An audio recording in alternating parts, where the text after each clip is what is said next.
ਸਤਨਾਮ ਵਾਹਿਗੁਰੂ ਸਾਹਿਬ ਜੀ। ਇੱਕ ਓੰਕਾਰ ਸਤਿਗੁਰ ਪ੍ਰਸਾਦ। ਸ੍ਰੀ ਗੁਰੂ ਨਾਨਕ ਪਾਦ ਪੰਕਜ ਬੰਦਨ, ਪਾਦ ਪੰਕਜ ਬੰਦਨ। ਸਿਮਰੋ ਅੰਗਦ ਦੁਖ ਨਿਕੰਦਨ।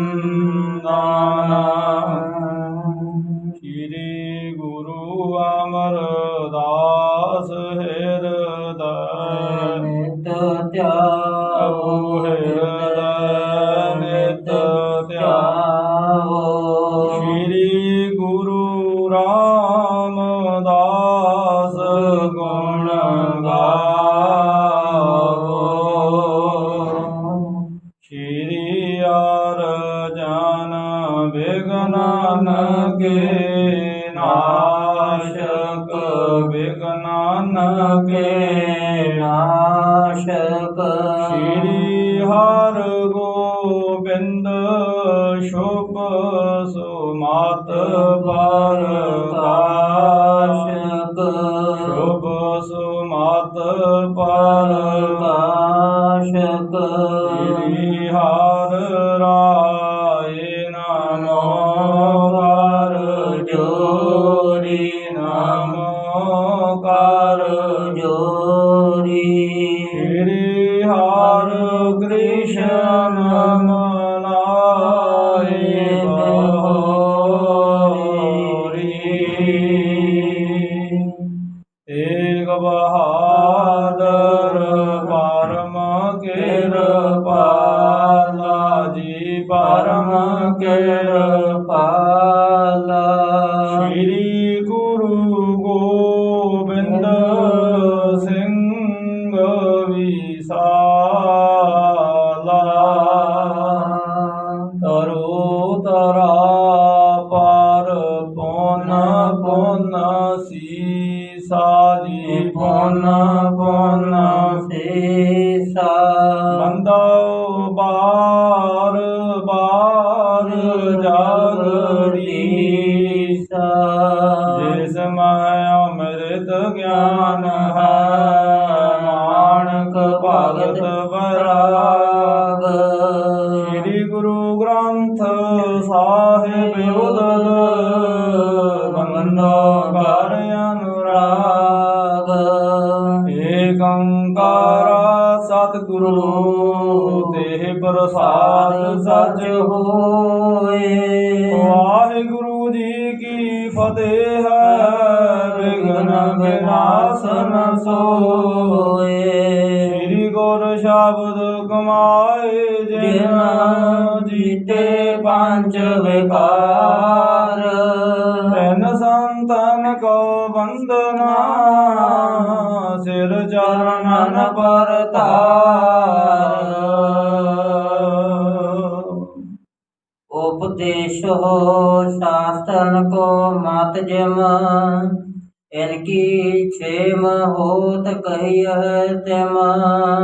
जुगो जुग अटल चबर छतर तख्त के मालिक, दसां ही पातशाहियां दे आत्मिक ਸਰੂਪ ਧੰਨ ਸਤਿਗੁਰੂ ਸ੍ਰੀ ਗੁਰੂ ਗ੍ਰੰਥ ਸਾਹਿਬ ਮਹਾਰਾਜ ਜੀਆਂ ਦੇ ਪਾਵਨ ਪਵਿੱਤਰ ਮੁਬਾਰਕ ਚਰਨਾਂ ਅੰਦਰ ਹਰ ਰੋਜ਼ ਦੀ ਤਰ੍ਹਾਂ ਸ਼ਾਮ ਦੇ ਸਮੇਂ ਗੁਰੂ ਦਰਬਾਰ ਵਿੱਚ ਚੱਲ ਰਹੀ ਲੜੀਵਾਰ ਸ੍ਰੀ ਗੁਰੂ ਸੂਰਜ ਪ੍ਰਕਾਸ਼ ਸ੍ਰੀ ਗੁਰ ਪ੍ਰਤਾਪ ਸੂਰਜ ਗ੍ਰੰਥ ਦੀ ਵਾਰਤਾ, ਜੋ ਕਵੀਰਾਜ ਕਵੀ ਸੰਤੋਖ ਸਿੰਘ ਜੀ ਚੂੜਾਮਣੀ ਜੀ ਦੇ ਦੁਆਰਾ ਅੰਕਿਤ ਕੀਤੀ ਗਈ ਹੈ, ਜਿਸ ਦੀ ਆਪਾਂ ਲੜੀਵਾਰ ਵਿਚਾਰ ਪਿਛਲੇ ਸਮੇਂ ਤੋਂ ਵਿਚਾਰਦੇ ਆ ਰਹੇ ਹਾਂ। ਧੰਨ ਗੁਰੂ ਅਮਰਦਾਸ ਮਹਾਰਾਜ ਜੀਆਂ ਦੇ ਜੀਵਨ ਇਤਿਹਾਸ ਦੇ ਪ੍ਰਸੰਗ ਚੱਲ ਰਹੇ ਹੈ। ਖਾਲਸਾ ਜੀ, ਕੱਲ੍ਹ ਆਪਾਂ ਪ੍ਰਸੰਗ ਵਿੱਚ ਵਿਚਾਰਨਾ ਕੀਤਾ ਸੀ ਕਿ ਗੋਂਦੇ ਖੱਤਰੀ ਦੇ ਮੂਰਖ ਪੁੱਤਰਾਂ ਨੇ ਸਤਿਗੁਰੂ ਜੀ ਦੇ ਨਾਲ ਕਿਸ ਪ੍ਰਕਾਰ ਝਗੜਾ ਖੜਾ ਕੀਤਾ, ਤੇ ਉਹਨਾਂ ਨੇ ਇਕੱਲਾ ਝਗੜਾ ਹੀ ਨਹੀਂ ਖੜਾ ਕੀਤਾ, ਉਹਨਾਂ ਨੇ ਅੱਗੇ ਦਿੱਲੀ ਦੇ ਦਰਬਾਰ ਵਿੱਚ ਅਕਬਰ ਬਾਦਸ਼ਾਹ ਦੇ ਤਾਈਂ ਪੇਸ਼ ਹੋ ਕਰਕੇ ਸਤਿਗੁਰੂ ਜੀ ਦੇ ਤਾਈਂ ਝੂਠਾ ਲਾਂਛਨ ਵੀ ਲਾਉਣਾ ਕੀਤਾ। ਪਰ ਉੱਥੇ ਉਹਨਾਂ ਦੇ ਤਾਈਂ ਕੁੱਟ ਪਈ ਬਹੁਤ ਜ਼ਿਆਦਾ। ਉੱਥੇ ਉਹਨਾਂ ਦੇ ਤਾਈਂ ਹੁਣ ਆਪ ਮਾਣ ਦਾ ਸਹਾਰਾ ਉਹਨਾਂ ਨੂੰ ਪ੍ਰਾਪਤ ਹੋਇਆ, ਅਪਮਾਨ ਹੋਇਆ ਉਹਨਾਂ ਦਾ। ਕਿਉਂਕਿ ਉੱਥੇ ਇੱਕ ਪਠਾਨ ਸੀ, ਉਸ ਅਕਬਰ ਦੇ ਦਰਬਾਰ ਵਿੱਚ ਜਿਹੜਾ ਗੁਰੂ ਅਮਰਦਾਸ ਜੀ ਦਾ ਸਿੱਖ ਸੀ, ਗੁਰੂ ਨਾਨਕ ਘਰ ਦਾ। ਉਹਨੇ ਸਾਰੀ ਗੱਲ ਬਾਦਸ਼ਾਹ ਨੂੰ ਦੱਸ ਦੇਣਾ ਕੀਤੀ, ਜਿਹਦੇ ਕਰਕੇ ਬਹੁਤ ਜ਼ਿਆਦਾ ਉਹਨਾਂ ਦੇ ਤਾਈਂ ਛਤਰਾਵਲ ਫਿਰੀ। ਫਿਰ ਗੁਰੂ ਰਾਮਦਾਸ ਮਹਾਰਾਜ ਜੀਆਂ ਦਾ ਇਸ ਘਟਨਾ ਨੂੰ ਦਰਸਾਉਂਦਾ ਗੌੜੀ ਕੀ ਵਾਰ ਦਾ ਇੱਕ ਸਲੋਕ ਵੀ ਆਪਾਂ ਵਿਚਾਰਨਾ ਕੀਤਾ ਸੀ। ਇਉਂ ਆਪਾਂ ਪ੍ਰਸੰਗ ਦੀ ਸਮਾਪਤੀ ਕਰਦੇ। ਫਿਰ ਉਹ ਗੋਂਦੇ ਦੇ ਘਰ ਵਾਲੀ ਨੇ ਆ ਕਰਕੇ ਸਤਿਗੁਰੂ ਜੀ ਦੇ ਥਾਈਂ ਆਪਣੇ ਪੁੱਤਰਾਂ ਦੀ ਫਿਰ ਬਹੁਤ ਜਿਹੜੀ ਕੀਤੀ ਹੋਈ ਅਵੱਗਿਆ ਸੀ ਉਹਦੀ ਖਿਮਾ ਜਾਚਨਾ ਮੰਗੀ। ਗੋਂਦੇ ਦੇ ਉਹ ਹੰਕਾਰੀ ਮੈਲੀ ਮੱਤ ਵਾਲੇ ਹੰਕਾਰੀ ਪੁੱਤਰ ਰੁਲ ਖੁਲ ਕੇ ਮਰ ਜਾਂਦੇ ਆ। ਫਿਰ ਉਹਨਾਂ ਦੇ ਘਰ ਇੱਕ ਬਾਲਕ ਰਹਿ ਜਾਂਦਾ। ਫਿਰ ਸਤਿਗੁਰਦੇਵ ਉਹ ਬਾਲਕ ਨੂੰ ਉਸ ਗੋਂਦੇ ਦੇ ਘਰ ਵਾਲੀ ਦੇ ਕਹੇ ਤੇ ਬੜੀਆਂ ਬਖਸ਼ਿਸ਼ਾਂ ਦੇ ਨਾਲ ਨਵਾਜਦੇ ਆ। ਕਿਉਂ ਆਪਾਂ ਸਮਝਣਾ ਕੀਤਾ ਸੀ ਵੀ ਪੂਰੇ ਸਤਿਗੁਰੂ ਦੀ ਜਦੋਂ ਕੋਈ ਨਿੰਦਿਆ ਕਰਦਾ ਤੇ ਔਖਾ ਹੀ ਹੁੰਦਾ ਉਹਨਾਂ ਜੀਵਾਂ ਦਾ ਜੀਵਨ। ਇਉਂ ਫਿਰ ਆਪਾਂ ਇਹ ਪ੍ਰਸੰਗ ਸਮਾਪਤ ਕੀਤਾ ਸੀ। ਤੇ ਅੱਗੇ ਫਿਰ ਬੇਣੀ ਪੰਡਤ ਆ ਇੱਕ, ਜਿਹੜਾ ਲਾਹੌਰ ਦਾ ਰਹਿਣ ਵਾਲਾ ਸੀ। ਇਹ ਬੜਾ ਹੁਣ ਵਿਦਿਆ ਦਾ ਧੁਰੰਤਰ ਸੀ ਤੇ ਇਹਨੂੰ ਆਪਣੇ ਤਾਈਂ ਬਰਮ ਵਿਦਿਆ ਦਾ ਬੜਾ ਜ਼ਿਆਦਾ ਹੰਕਾਰ ਸੀ ਖਾਲਸਾ ਜੀ। ਤੇ ਇਹ ਸਮਝਦਾ ਸੀ ਵੀ ਮੇਰੇ ਵਰਗਾ ਹੋਰ ਕੋਈ ਵਿਦਵਾਨ ਹੀ ਨਹੀਂ ਹੈ।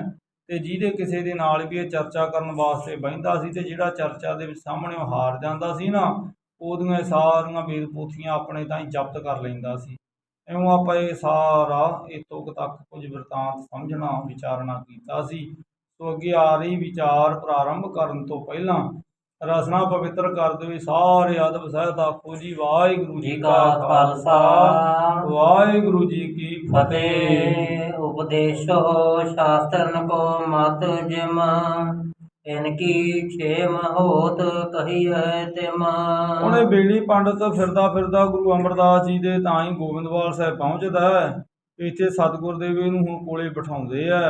ਇਹਨੇ ਫਿਰ ਆਪਣੇ ਵਿਦਿਆ ਦੇ ਹੰਕਾਰ ਦੇ ਸਹਿਤ ਸਤਿਗੁਰੂ ਜੀ ਨੂੰ ਆਖਣਾ ਕੀਤਾ ਕਿ ਮਹਾਰਾਜ ਆ ਹੁਣ ਜਗਤ ਦੇ ਵਿੱਚ ਤਪ ਕਰਨਾ, ਦਾਨ ਕਰਨਾ, ਵਰਤ ਰੱਖਣੇ, ਤੀਰਥਾਂ ਦੀ ਯਾਤਰਾ, ਇਹ ਸ਼ੁਭ ਕਰਮ ਹੈ। ਤੁਸੀਂ ਆਪਣੇ ਸਿੱਖਾਂ ਨੂੰ ਦ੍ਰਿੜ ਹੀ ਨਹੀਂ ਕਰਵਾ ਰਹੇ। ਇਹਨਾਂ ਦੀ ਇਉਂ ਫਿਰ ਕਲਿਆਣ ਕਿਵੇਂ ਹੋਵੇਗੀ? ਤੁਸੀਂ ਇਹਨਾਂ ਨੂੰ ਇਹ ਸਾਰੇ ਕਰਮ ਦ੍ਰਿੜ ਕਰਵਾਓ, ਫਿਰ ਹੀ ਇਹਨਾਂ ਦਾ ਭਲਾ ਹੋਵੇਗਾ, ਇਹਨਾਂ ਨੂੰ ਮੁਕਤੀ ਪ੍ਰਾਪਤ ਹੋਵੇਗੀ। ਸੁਣ ਪੰਡਤ ਤੇ ਗੁਰੂ ਪ੍ਰਬੀਨ ਹੰਕਾਰਤ ਕੋ ਉਤਰ ਦੀਨ। ਤੇ ਧੰਨ ਗੁਰੂ ਅਮਰਦਾਸ ਮਹਾਰਾਜ ਜਾਣ ਲੈਂਦੇ ਆ ਵੀ ਬੇਣੀ ਪੰਡਤ ਨੂੰ ਆਪਣੀ ਬਰਮ ਵਿਦਿਆ ਦਾ, ਵੇਦਾਂ ਸ਼ਾਸਤਰਾਂ ਦੇ ਉਪਦੇਸ਼ ਦਾ ਬਹੁਤਾ ਹੀ ਹੰਕਾਰ ਹੈ। ਇਹਨੂੰ ਜਵਾਬ ਦਿੰਦੇ ਹੋ ਇਉਂ ਸਤਿਗੁਰਦੇਵ ਆਪਣੇ ਸਸਮੁਖ ਤੋਂ ਬਚਨ ਫਰਮਾਉਂਦੇ ਹਨ। ਤਪ ਆਦਿਕ ਮਖ ਕਰਿਬੇ ਕਰਮ ਇਹ ਕੋ ਤੀਨ ਜੁਗਨ ਕੋ ਧਰਮ। ਸਤਿਗੁਰੂ ਕਹਿਣ ਲੱਗੇ ਦੇਖ ਭਾਈ ਪੰਡਤ ਬੇਣੀ, ਜਗ ਕਰਨੇ, ਤਪੱਸਿਆ ਕਰਨੀ, ਇਹ ਜਿਹੜੇ ਕਰਮ ਸੀ ਨਾ, ਇਹ ਤਾਂ ਬਾਕੀ ਤਿੰਨਾਂ ਯੁੱਗਾਂ ਦੇ ਕਰਮ ਸੀ। ਪਰ ਹੁਣ ਇਹਨਾਂ ਕਰਮਾਂ ਦੇ ਕਮਾਉਣ ਦਾ ਸਮਾਂ ਨਹੀਂ ਹੈ, ਕਿਉਂਕਿ ਹੁਣ ਵੇਲਾ ਕਲਯੁਗ ਦਾ ਹੈ। ਹੁਣ ਜਪ ਕਰਨੇ, ਯੱਗ ਕਰਨੇ, ਤਪੱਸਿਆ ਕਰਨੀ, ਇਹ ਹੁਣ ਸਤਯੁਗ ਦੁਆਪਰ ਤ੍ਰੇਤੇ ਦੇ ਕਰਮ ਹੋਇਆ ਕਰਦੇ ਸੀ। ਆਪ ਜੇ ਨਰ ਹੋਏ ਕਲ ਮਾਹੀ ਕਿਸੂ ਕਰਨ ਕੀ ਸਮਰੱਥਾ ਨਹੀਂ। ਪਰ ਹੁਣ ਕਲਯੁਗ ਦੇ ਵਿੱਚ ਨਾ ਤਾਂ ਹੁਣ ਮਨੁੱਖਾਂ ਦੀ ਇੰਨੀ ਉਮਰ ਹੀ ਆ ਵੀ ਉਹ ਹਜ਼ਾਰਾਂ ਸਾਲ ਬੈਠ ਕੇ ਤਪੱਸਿਆ ਕਰਦੇ ਰਹਿਣ ਜਾਂ ਯੱਗ ਕਰਨ ਬੈਠ ਕਰਕੇ। ਹੁਣ ਤਾਂ ਇਹ ਕਰਮ ਕਰਨੇ ਔਖੇ ਹੈ, ਕਿਉਂਕਿ ਹੁਣ ਇੰਨਾ ਕਿਸੇ ਜੀਵ ਦੇ ਕੋਲੇ ਸਮਾਂ ਹੀ ਨਹੀਂ ਹੈ। ਬਿਨਾ ਅੰਨ ਤੇ ਪ੍ਰਾਨ ਵਿਨਾਸੈ ਕਿਮ ਤਪ ਕਰਹਿ ਜਾਏ ਬਨ ਜਾ ਬਸੈ। ਤੇ ਹੁਣ ਆਪਣੇ ਤਾਂ ਜਿਹੜਾ ਕੋਈ ਭੋਜਨ ਤੋਂ ਬਿਨਾਂ ਜੰਗਲ ਵਿੱਚ ਜਾ ਕੇ ਤਪੱਸਿਆ ਕਰਨ ਬੈਠੇਗਾ ਉਹ ਤਾਂ ਮਰ ਜਾਏਗਾ, ਉਹਦੇ ਤੇ ਪ੍ਰਾਣ ਨਿਕਲ ਜਾਣਗੇ। ਕਿਉਂਕਿ ਪਹਿਲਾਂ ਹੁਣ ਸਰੀਰ ਤਕੜੇ ਹੋਇਆ ਕਰਦੇ ਸੀ ਸਤਯੁਗ ਦੁਆਪਰ ਦੇ ਵੇਲੇ, ਜਦੋਂ ਲੋਕ ਤਪੱਸਿਆ ਕਰਦੇ ਸੀ ਉਦੋਂ ਉਮਰਾਂ ਵੀ ਵੱਡੀਆਂ ਹੋਇਆ ਕਰਦੀਆਂ ਸੀ, ਜੀਵਨ ਦਾ ਲੰਮਾ ਸਮਾਂ ਹੁੰਦਾ ਸੀ। ਪਰ ਹੁਣ ਇੰਨਾ ਸਮਾਂ ਜੀਵਾਂ ਦੇ ਕੋਲ ਨਹੀਂ ਹੈ। ਦਰਬ ਨਹੀਂ ਹਰ ਬਲ ਕਛ ਨਹੀਂ ਕਹਾ ਸ਼ਕਤ ਮਖ ਕਰਬੈ ਮਾਹੀ। ਤੇ ਤੁਸੀਂ ਅਗਲੀ ਗੱਲ ਕਹੀ ਯੱਗ ਕਰਨ ਦੀ। ਹੁਣ ਯੱਗ ਕਰਨ ਦੇ ਲਈ ਕੋਈ ਹੁਣ ਪੈਸੇ ਵੀ ਤਾਂ ਕੋਲੇ ਚਾਹੀਦੇ ਆ ਨਾ, ਤਾਂ ਇੰਨੀ ਹੁਣ ਕਿਹਦੇ ਕੋਲੇ ਮਾਇਆ ਪਈ ਹੈ ਤੇ ਨਾ ਹੀ ਇੰਨੀ ਕਿਸੇ ਦੇ ਕੋਲੇ ਕੋਈ ਸ਼ਕਤੀ ਹੈ। ਕਹਾ ਸ਼ਕਤ ਮਖ ਕਰਬੇ ਮਾਹੀ, ਮਖ ਦਾ ਭਾਵ ਹੈ ਵੀ ਯੱਗ ਕਰਦੇ, ਹੁਣ ਕਿੱਥੋਂ ਇੰਨੀ ਸ਼ਕਤੀ ਕੋਈ ਲਿਆਵੇ, ਕਿਉਂਕਿ ਇੰਨਾ ਤਾਂ ਬਾਲੀ ਨਹੀਂ ਹੈ ਕਿਸੇ ਦੇ ਵਿੱਚ ਕੋਈ ਬੈਠਾ ਹੁਣ ਹਵਨ ਕੁੰਡ ਦੇ ਤਾਂ ਹੀ ਆਹੂਤੀਆਂ ਦਿੰਦਾ ਰਵੇ, ਹੁਣ ਘਿਓ ਦੇ ਸਰੋਏ ਭਰ ਭਰ ਪਾਉਂਦਾ ਰਵੇ। ਕਰਮ ਕਾਂਡ ਮਹਿ ਜੇ ਅਵ ਲਾਗੈ ਕਿਮ ਹੋਏ ਆਵੈ ਸਭ ਦਿਨ ਭਾਗੈ। ਤੇ ਜੇਕਰ ਹੁਣ ਅਸੀਂ ਇਹਨਾਂ ਆਪਣੇ ਸਿੱਖਾਂ ਨੂੰ ਇਹਨਾਂ ਕਰਮ ਕਾਂਡਾਂ ਵਿੱਚ ਲਾ ਦਿੱਤਾ ਤਾਂ ਫਿਰ ਇਹ ਕਿਵੇਂ ਪੂਰੇ ਹੋਣਗੇ?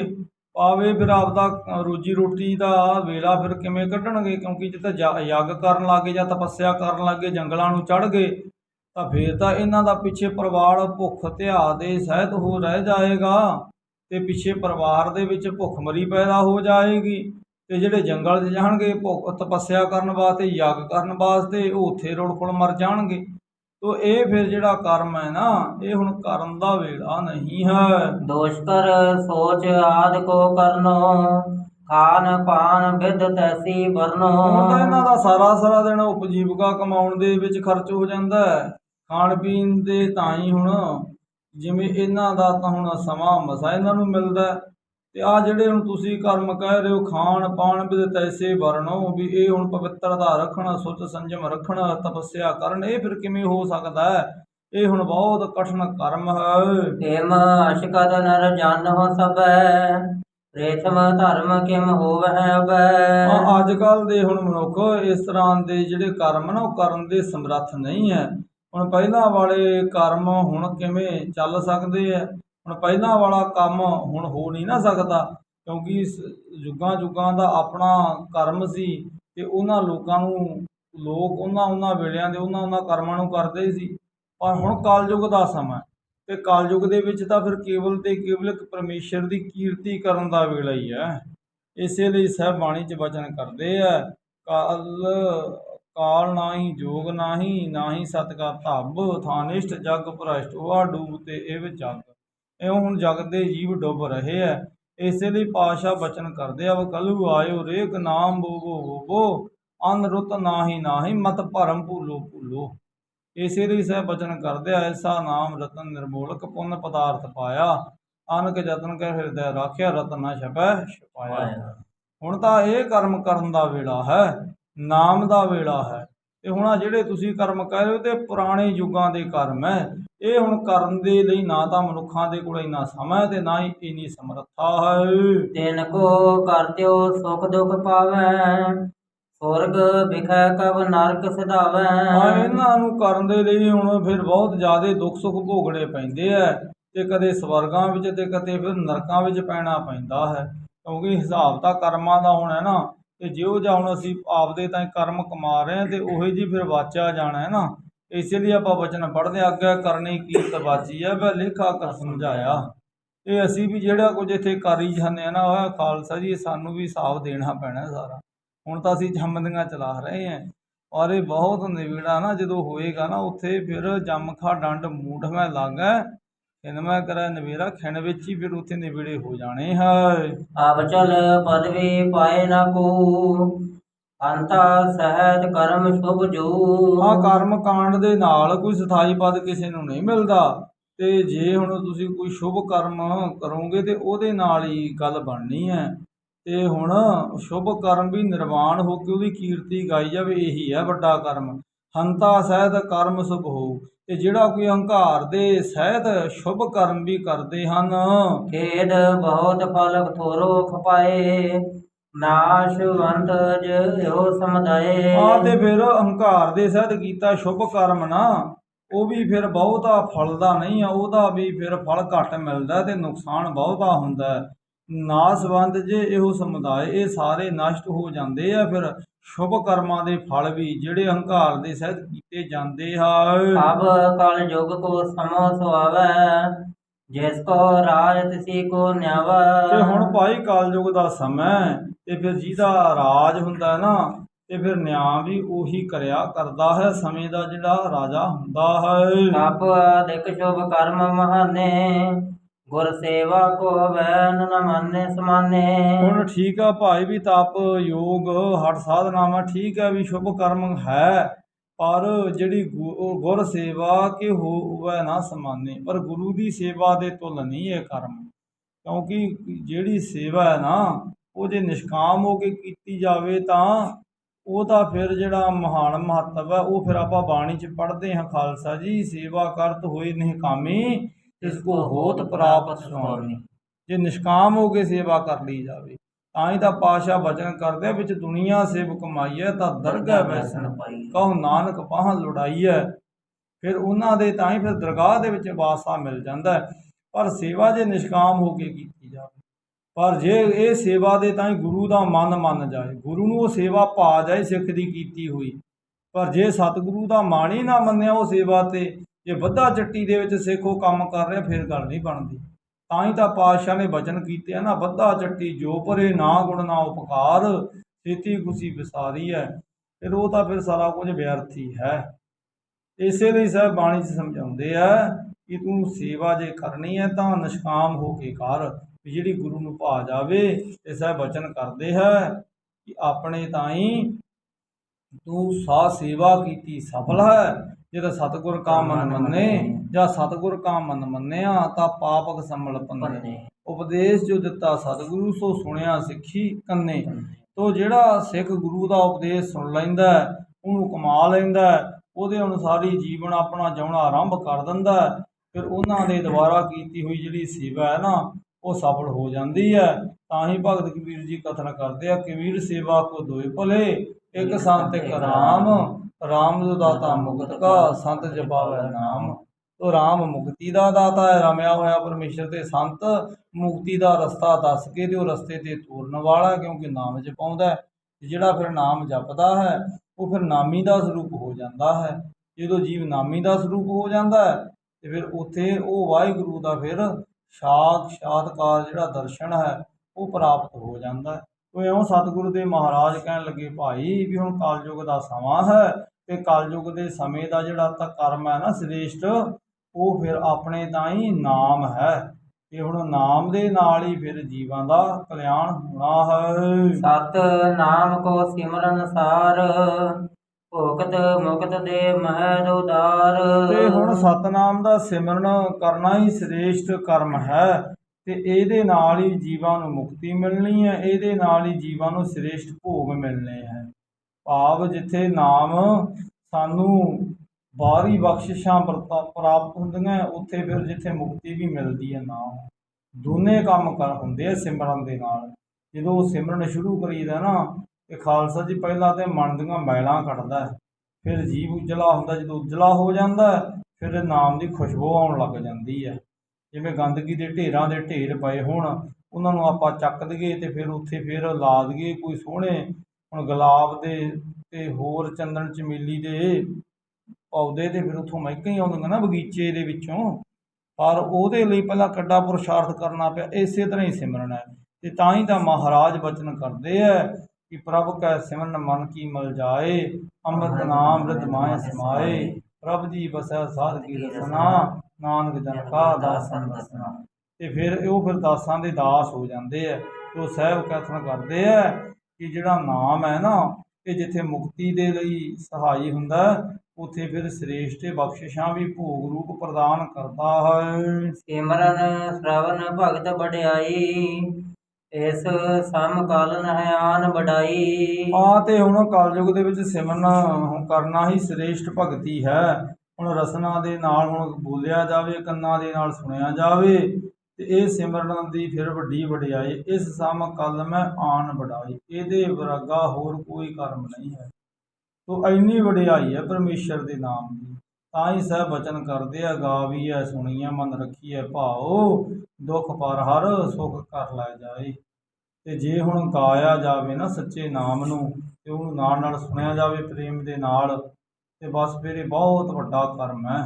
ਤਾਂ ਹੀ ਮਹਾਰਾਜ ਬਾਣੀ 'ਚ ਸਮਝਾਉਂਦੇ ਆ ਕਿ ਮਨ ਹਾਲੀ ਕਿਰਸਾਣੀ ਕਰਨੀ, ਧਰਮ ਪਾਣੀ ਤਨ ਖੇਤ, ਨਾਮ ਬੀਜ ਸੰਤੋਖ ਸੁਹਾਗਾ, ਰੱਖ ਗਰੀਬੀ ਵੇਸ। ਵੀ ਭਾਈ ਤੂੰ ਨਾਮ ਦਾ ਹੀ ਬੀਜ ਬੀਜਣਾ ਕਰ। ਤੋ ਇੱਥੇ ਵੀ ਸਭ ਇਹੀ ਪ੍ਰੇਰਨਾ ਕਰਦੇ ਹਨ। ਇਸ ਬਿਨ ਮੁਕਤ ਨਾ ਕੋਈ ਪਾਵੈ, ਜਿਉ ਸਿੱਖਤਾ ਤੇ ਤੇਲ ਨਾ ਆਵੈ। ਇਸ ਆਪਣੇ ਤਾਈ ਸ਼ੁਭ ਕਰਮ ਤੋਂ ਬਿਨਾ ਮੁਕਤੀ ਨਹੀਂ ਕਿਸੇ ਨੂੰ ਮਿਲਣੀ, ਨਾਮ ਤੋਂ ਬਿਨਾ। ਤੇ ਜਿਵੇਂ ਸਿੱਕਤਾ ਤੇ ਤੇਲ ਨਾ ਆਵੇ। ਸਿੱਕਤਾ ਕਹਿੰਦੇ ਰੇਤ, ਜੇ ਹੁਣ ਕੋਈ ਰੇਤ ਨੂੰ ਕੁੱਲੂ 'ਚ ਪਾ ਕੇ ਪੀੜਦਾ ਰਹੇ ਤੇ ਕਹੇ ਵੀ ਮੈਂ ਇਹਦੇ 'ਚ ਹੁਣ ਤੇਲ ਕੱਢਾਂਗਾ, ਤੇ ਰੇਤ ਦੇ ਵਿੱਚੋਂ ਤੇਲ ਥੋੜ੍ਹੀ ਨਿਕਲਣਾ। ਉਹ ਤਾਂ ਜਦੋਂ ਕਿਸੇ ਬਨਸਪਤੀ ਨੂੰ, ਕੋਈ ਤਿਲਾਂ ਨੂੰ, ਕੋਈ ਸਰੋਂ ਨੂੰ ਆਪਾਂ ਪਾਵਾਂਗੇ ਕੁੱਲੂ ਦੇ ਵਿੱਚ, ਤੇ ਫੇਰ ਹੀ ਤੇਲ ਨਿਕਲਣਾ ਹੈ ਨਾ। ਤੇ ਕੋਈ ਮਿੱਟੀ ਪੀੜਨੀ ਸ਼ੁਰੂ ਕਰ ਦੇਵੇ ਤੇ ਥੋੜ੍ਹੀ ਉੱਥੇ ਤੇਲ ਨਿਕਲਣਾ। ਤੇ ਹੁਣ ਸਤਿਗੁਰੂ ਜੀ ਨੇ ਦਰਸਾਉਣਾ ਕੀਤਾ ਵੀ ਹੁਣ ਨਾਮ ਹੀ ਸ੍ਰੇਸ਼ਟ ਕਰਮ ਹੈ। ਤਪ ਬ੍ਰਤ ਆਦਿਕ ਦੇ ਆਚਾਰ, ਫੋਕਟ ਨਾਮ ਵਿਹੀਨ ਅਸਾਰ।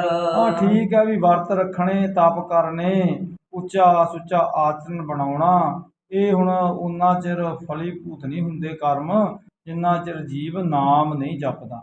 ਨਾਮ ਤੋਂ ਬਿਨਾਂ ਇਹ ਸਾਰੇ ਕਰਮ ਫੋਕੇ ਹੈ, ਇਹਨਾਂ ਦਾ ਫਿਰ ਜੀਵਨ ਦੇ ਵਿੱਚ ਕੋਈ ਬਹੁਤਾ ਵੱਡਾ ਲਾਭ ਨਹੀਂ ਹੈ। ਔਰ ਕਹਾਂ ਲਗ ਕਹਾਂ ਬਣਾਈ, ਆਪਰ ਬੇਪਰਜੈ ਹੋਏ ਸਭ ਜਾਈ। ਸਤਿਗੁਰੂ ਕਹਿਣ ਲੱਗੇ ਬੇਣੀ ਪੰਡਤ ਤੈਨੂੰ ਹੁਣ ਅਸੀਂ ਹੋਰ ਕਿੱਥੋਂ ਕੁ ਤੱਕ ਸਾਰੀ ਗੱਲ ਦੱਸੀਏ। ਆਪਰ ਵਿਪਰਜਾ ਹੋਏ ਸਭ ਆਈ, ਹੋਰ ਜਿੰਨੇ ਕਰਮ ਆ ਨਾ ਸਭ ਉਲਟੇ ਪੈਂਦੇ ਆ, ਭਾਵ ਜਿਹੜੇ ਹੰਕਾਰ ਦੇ ਸਹਿਤ ਹੁਣ ਕੀਤੇ ਜਾਂਦੇ ਹਾਏ। ਸਿਮਰਹਿ ਨਾਮ ਹਰਹਿ ਹੰਕਾਰ, ਕਰ ਮਨ ਮਹਿ ਹੋ ਬਧੈ ਉਦਾਰ। ਤੇ ਜਿਹੜੇ ਫਿਰ ਨਾਮ ਤੋਂ ਬਿਨਾ ਫਿਰ ਕਰਮ ਕਰਦੇ ਆ ਨਾ, ਉਹਨਾਂ ਕਰਮਾਂ ਦਾ ਫਿਰ ਜੀਵਾਂ ਨੂੰ ਹੰਕਾਰ ਹੋ ਜਾਂਦਾ ਵੀ ਮੇਰੇ ਵਰਗਾ ਕੋਈ ਤਪਸਵੀ ਨਹੀਂ, ਮੇਰੇ ਵਰਗਾ ਕੋਈ ਨੇਮੀ ਨਹੀਂ, ਮੇਰੇ ਵਰਗਾ ਕੋਈ ਵਰਤ ਰੱਖਣ ਵਾਲਾ ਨਹੀਂ। ਫਿਰ ਇਹਨਾਂ ਕਰਮਾਂ ਦਾ ਹੰਕਾਰ ਕਰ ਲੈਂਦਾ ਜੀਵ। ਸਿਮਰਨ ਨਾਮ ਹਰੈ ਹੰਕਾਰ, ਪਰ ਜਿਹੜਾ ਪਰਮੇਸ਼ਰ ਦਾ ਨਾਮ ਹੈ ਉਹ ਫਿਰ ਹੰਕਾਰ ਨੂੰ ਦੂਰ ਕਰਦਾ ਹੈ, ਕਿਉਂਕਿ ਜਿੱਥੇ ਨਾਮ ਹੈ ਉੱਥੇ ਹਉਮੈ ਨਹੀਂ, ਜਿੱਥੇ ਹਉਮੈ ਹੈ ਉੱਥੇ ਨਾਮ ਨਹੀਂ। ਤਾਂ ਹੀ ਤਾਂ ਮਹਾਰਾਜ ਵਚਨ ਕਰਦੇ ਨੇ ਕਿ ਹਉਮੈ ਨਾਵੈ ਨਾਲ ਵਿਰੋਧ ਹੈ, ਦੋਏ ਨਾ ਬਸੈ ਇਕਠਾਏ। ਹੁਣ ਨਾਮ ਦਾ ਤੇ ਹਉਮੈ ਦਾ ਵਿਰੋਧ ਹੈ, ਇਹ ਇੱਕ ਥਾਂ ਤੇ ਟਿਕ ਨਹੀਂ ਸਕਦੇ। ਤੇ ਜਿੱਥੇ ਹੰਕਾਰ ਨਹੀਂ ਹਉਮੈ ਨਹੀਂ ਉੱਥੇ ਨਾਮ ਟਿਕ ਜਾਂਦਾ ਹੈ, ਤੇ ਜਿੱਥੇ ਨਾਮ ਹੈ ਹੀ ਨਹੀਂ ਉੱਥੇ ਹੋਰ ਜਿਹੜੇ ਕਰਮ ਆ ਉਹ ਸਾਰੇ ਹਉਮੈ ਦੇ ਸਹਿਤ ਹੈ। ਉਹ ਕਰਮ ਫਿਰ ਜੀਵ ਨੂੰ ਜਨਮ ਮਰਨ ਦੇ ਚੱਕਰ 'ਚ ਪਾਈ ਰੱਖਦੇ ਆ। ਤੇ ਜਿਹੜਾ ਜੀਵ ਫਿਰ ਸਿਮਰਨ ਦੇ ਨਾਲ ਜੁੜ ਜਾਂਦਾ ਉਹ ਹੰਕਾਰ ਤੋਂ ਰਹਿਤ ਹੋ ਜਾਂਦਾ ਹੈ, ਤੇ ਕਰਮ ਕਾਂਡ ਕਰਨੇ ਫਿਰ ਆਪਣੇ ਤਾਂ ਹੀ ਫਿਰ ਅਹੰਕਾਰਾਂ ਨੂੰ ਹੀ ਹੋਰ ਆਪਣੇ ਤਾਂ ਹੀ ਵਧਾਉਣਾ ਹੈ। ਸੋ ਹੰਕਾਰ ਹੈ ਦੂਸ਼ਣ ਮੂਲ, ਗਾਤ ਕਾਂਕੀ ਧਾਰਹਿ ਨ ਭੂਲ। ਸੋ ਇਸ ਕਰਕੇ ਬੇਣੀ ਪੰਡਤ ਅਹੰਕਾਰ ਹੈ ਨਾ ਜਿਹੜੇ ਔਗਣਾਂ ਦਾ ਮੁੱਢ ਮੂਲ ਜੜ ਹੈ, ਤੇ ਜਿਹੜੇ ਮੁਕਤੀ ਦੇ ਚਾਹਵਾਨ ਤਾਂ ਭੁੱਲ ਕੇ ਵੀ ਫਿਰ ਇਸ ਨੂੰ ਗ੍ਰਹਿਣ ਨਾ ਕਰਨ। ਜਿਹੜੇ ਮੁਕਤੀ ਚਾਹੁੰਦੇ ਆ ਨਾ ਉਹਨਾਂ ਨੂੰ ਫਿਰ ਨਹੀਂ ਹੰਕਾਰ ਭਾਉਂਦਾ।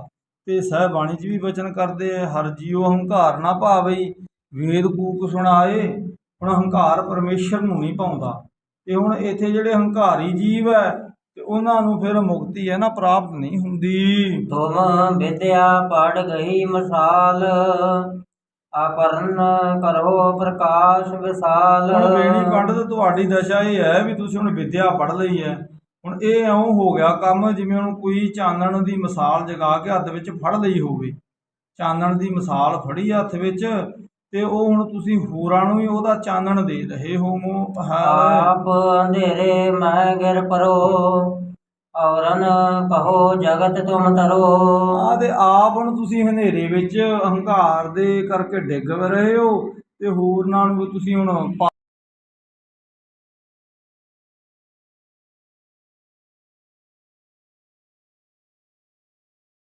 ਸੁਣਦਾ ਵੀ ਦੀਵੇ ਥੱਲੇ ਹਨੇਰਾ ਹੁੰਦਾ। ਹੁਣ ਦੂਜਿਆਂ ਨੂੰ ਤਾਂ ਦੀਵਾ ਚਾਨਣ ਦਿੰਦਾ ਹੈ, ਪਰ ਉਹ ਖੁਦ ਦੀਵੇ ਦੇ ਤਾਂ ਹੀ ਹਨੇਰਾ ਹੁੰਦਾ ਨੀਚੇ ਉਹਦੇ। ਹੁਣ ਸਤਿਗੁਰੂ ਕਹਿਣ ਲੱਗੇ ਵੀ ਬੇਣੀ ਪੰਡਤ ਤੇਰੀ ਦਸ਼ਾ ਤਾਂ ਇਹ ਹੈ। ਤੇ ਸਤਿਗੁਰੂ ਦੇਵ ਸਾਨੂੰ ਖਾਲਸਾ ਜੀ ਬਾਣੀ 'ਚ ਕੀ ਵਚਨ ਕਰਦੇ ਆ ਕਿ ਪਹਿਲੇ ਮਨ ਪਰ ਬੁੱਧ ਆਪਣਾ, ਪਾਛਿਆ ਵਰ ਰਿਝਾਵੈ। ਹੁਣ ਸਾਡੇ ਵਿੱਚ ਸਾਡੇ ਕਿੰਨਾ ਪ੍ਰਚਾਰ ਹੋ ਰਿਹਾ, ਪਰ ਕਿਸ ਦਾ ਭਲਾ ਕਿਉਂ ਨਹੀਂ ਹੋ ਰਿਹਾ? ਕਿਉਂਕਿ ਅਸੀਂ ਪ੍ਰਚਾਰ ਕਰਨ ਵਾਲੀ ਉਸ ਸਾਰੀ ਬਖਸ਼ਿਸ਼ ਤੋਂ ਵਾਂਝੇ ਹਾਂ, ਜਿਹਦੇ ਕਰਕੇ ਸਾਡੇ ਤਾਈਂ ਗੁਰੂ ਦੀ ਉਹ ਰਹਿਮਤ ਨਹੀਂ ਵਰਤ ਰਹੀ। ਤੇ ਇਸੇ ਲਈ ਸਹਿ ਬਚਨ ਕਰਦੇ ਆ ਕਿ ਅਵਰ ਉਪਦੇਸੈ ਆਪ ਨਾ ਕਰੈ, ਆਪ ਤੇ ਜਾਪਤ ਜਨਮੈ ਮਰੈ। ਤੇ ਜਿਹੜੇ ਹੁਣ ਦੂਜਿਆਂ ਨੂੰ ਉਪਦੇਸ਼ ਦਿੰਦੇ ਆ ਨਾ, ਫਿਰ ਉਹ ਜੰਮਦੇ ਤੇ ਮਰਦੇ।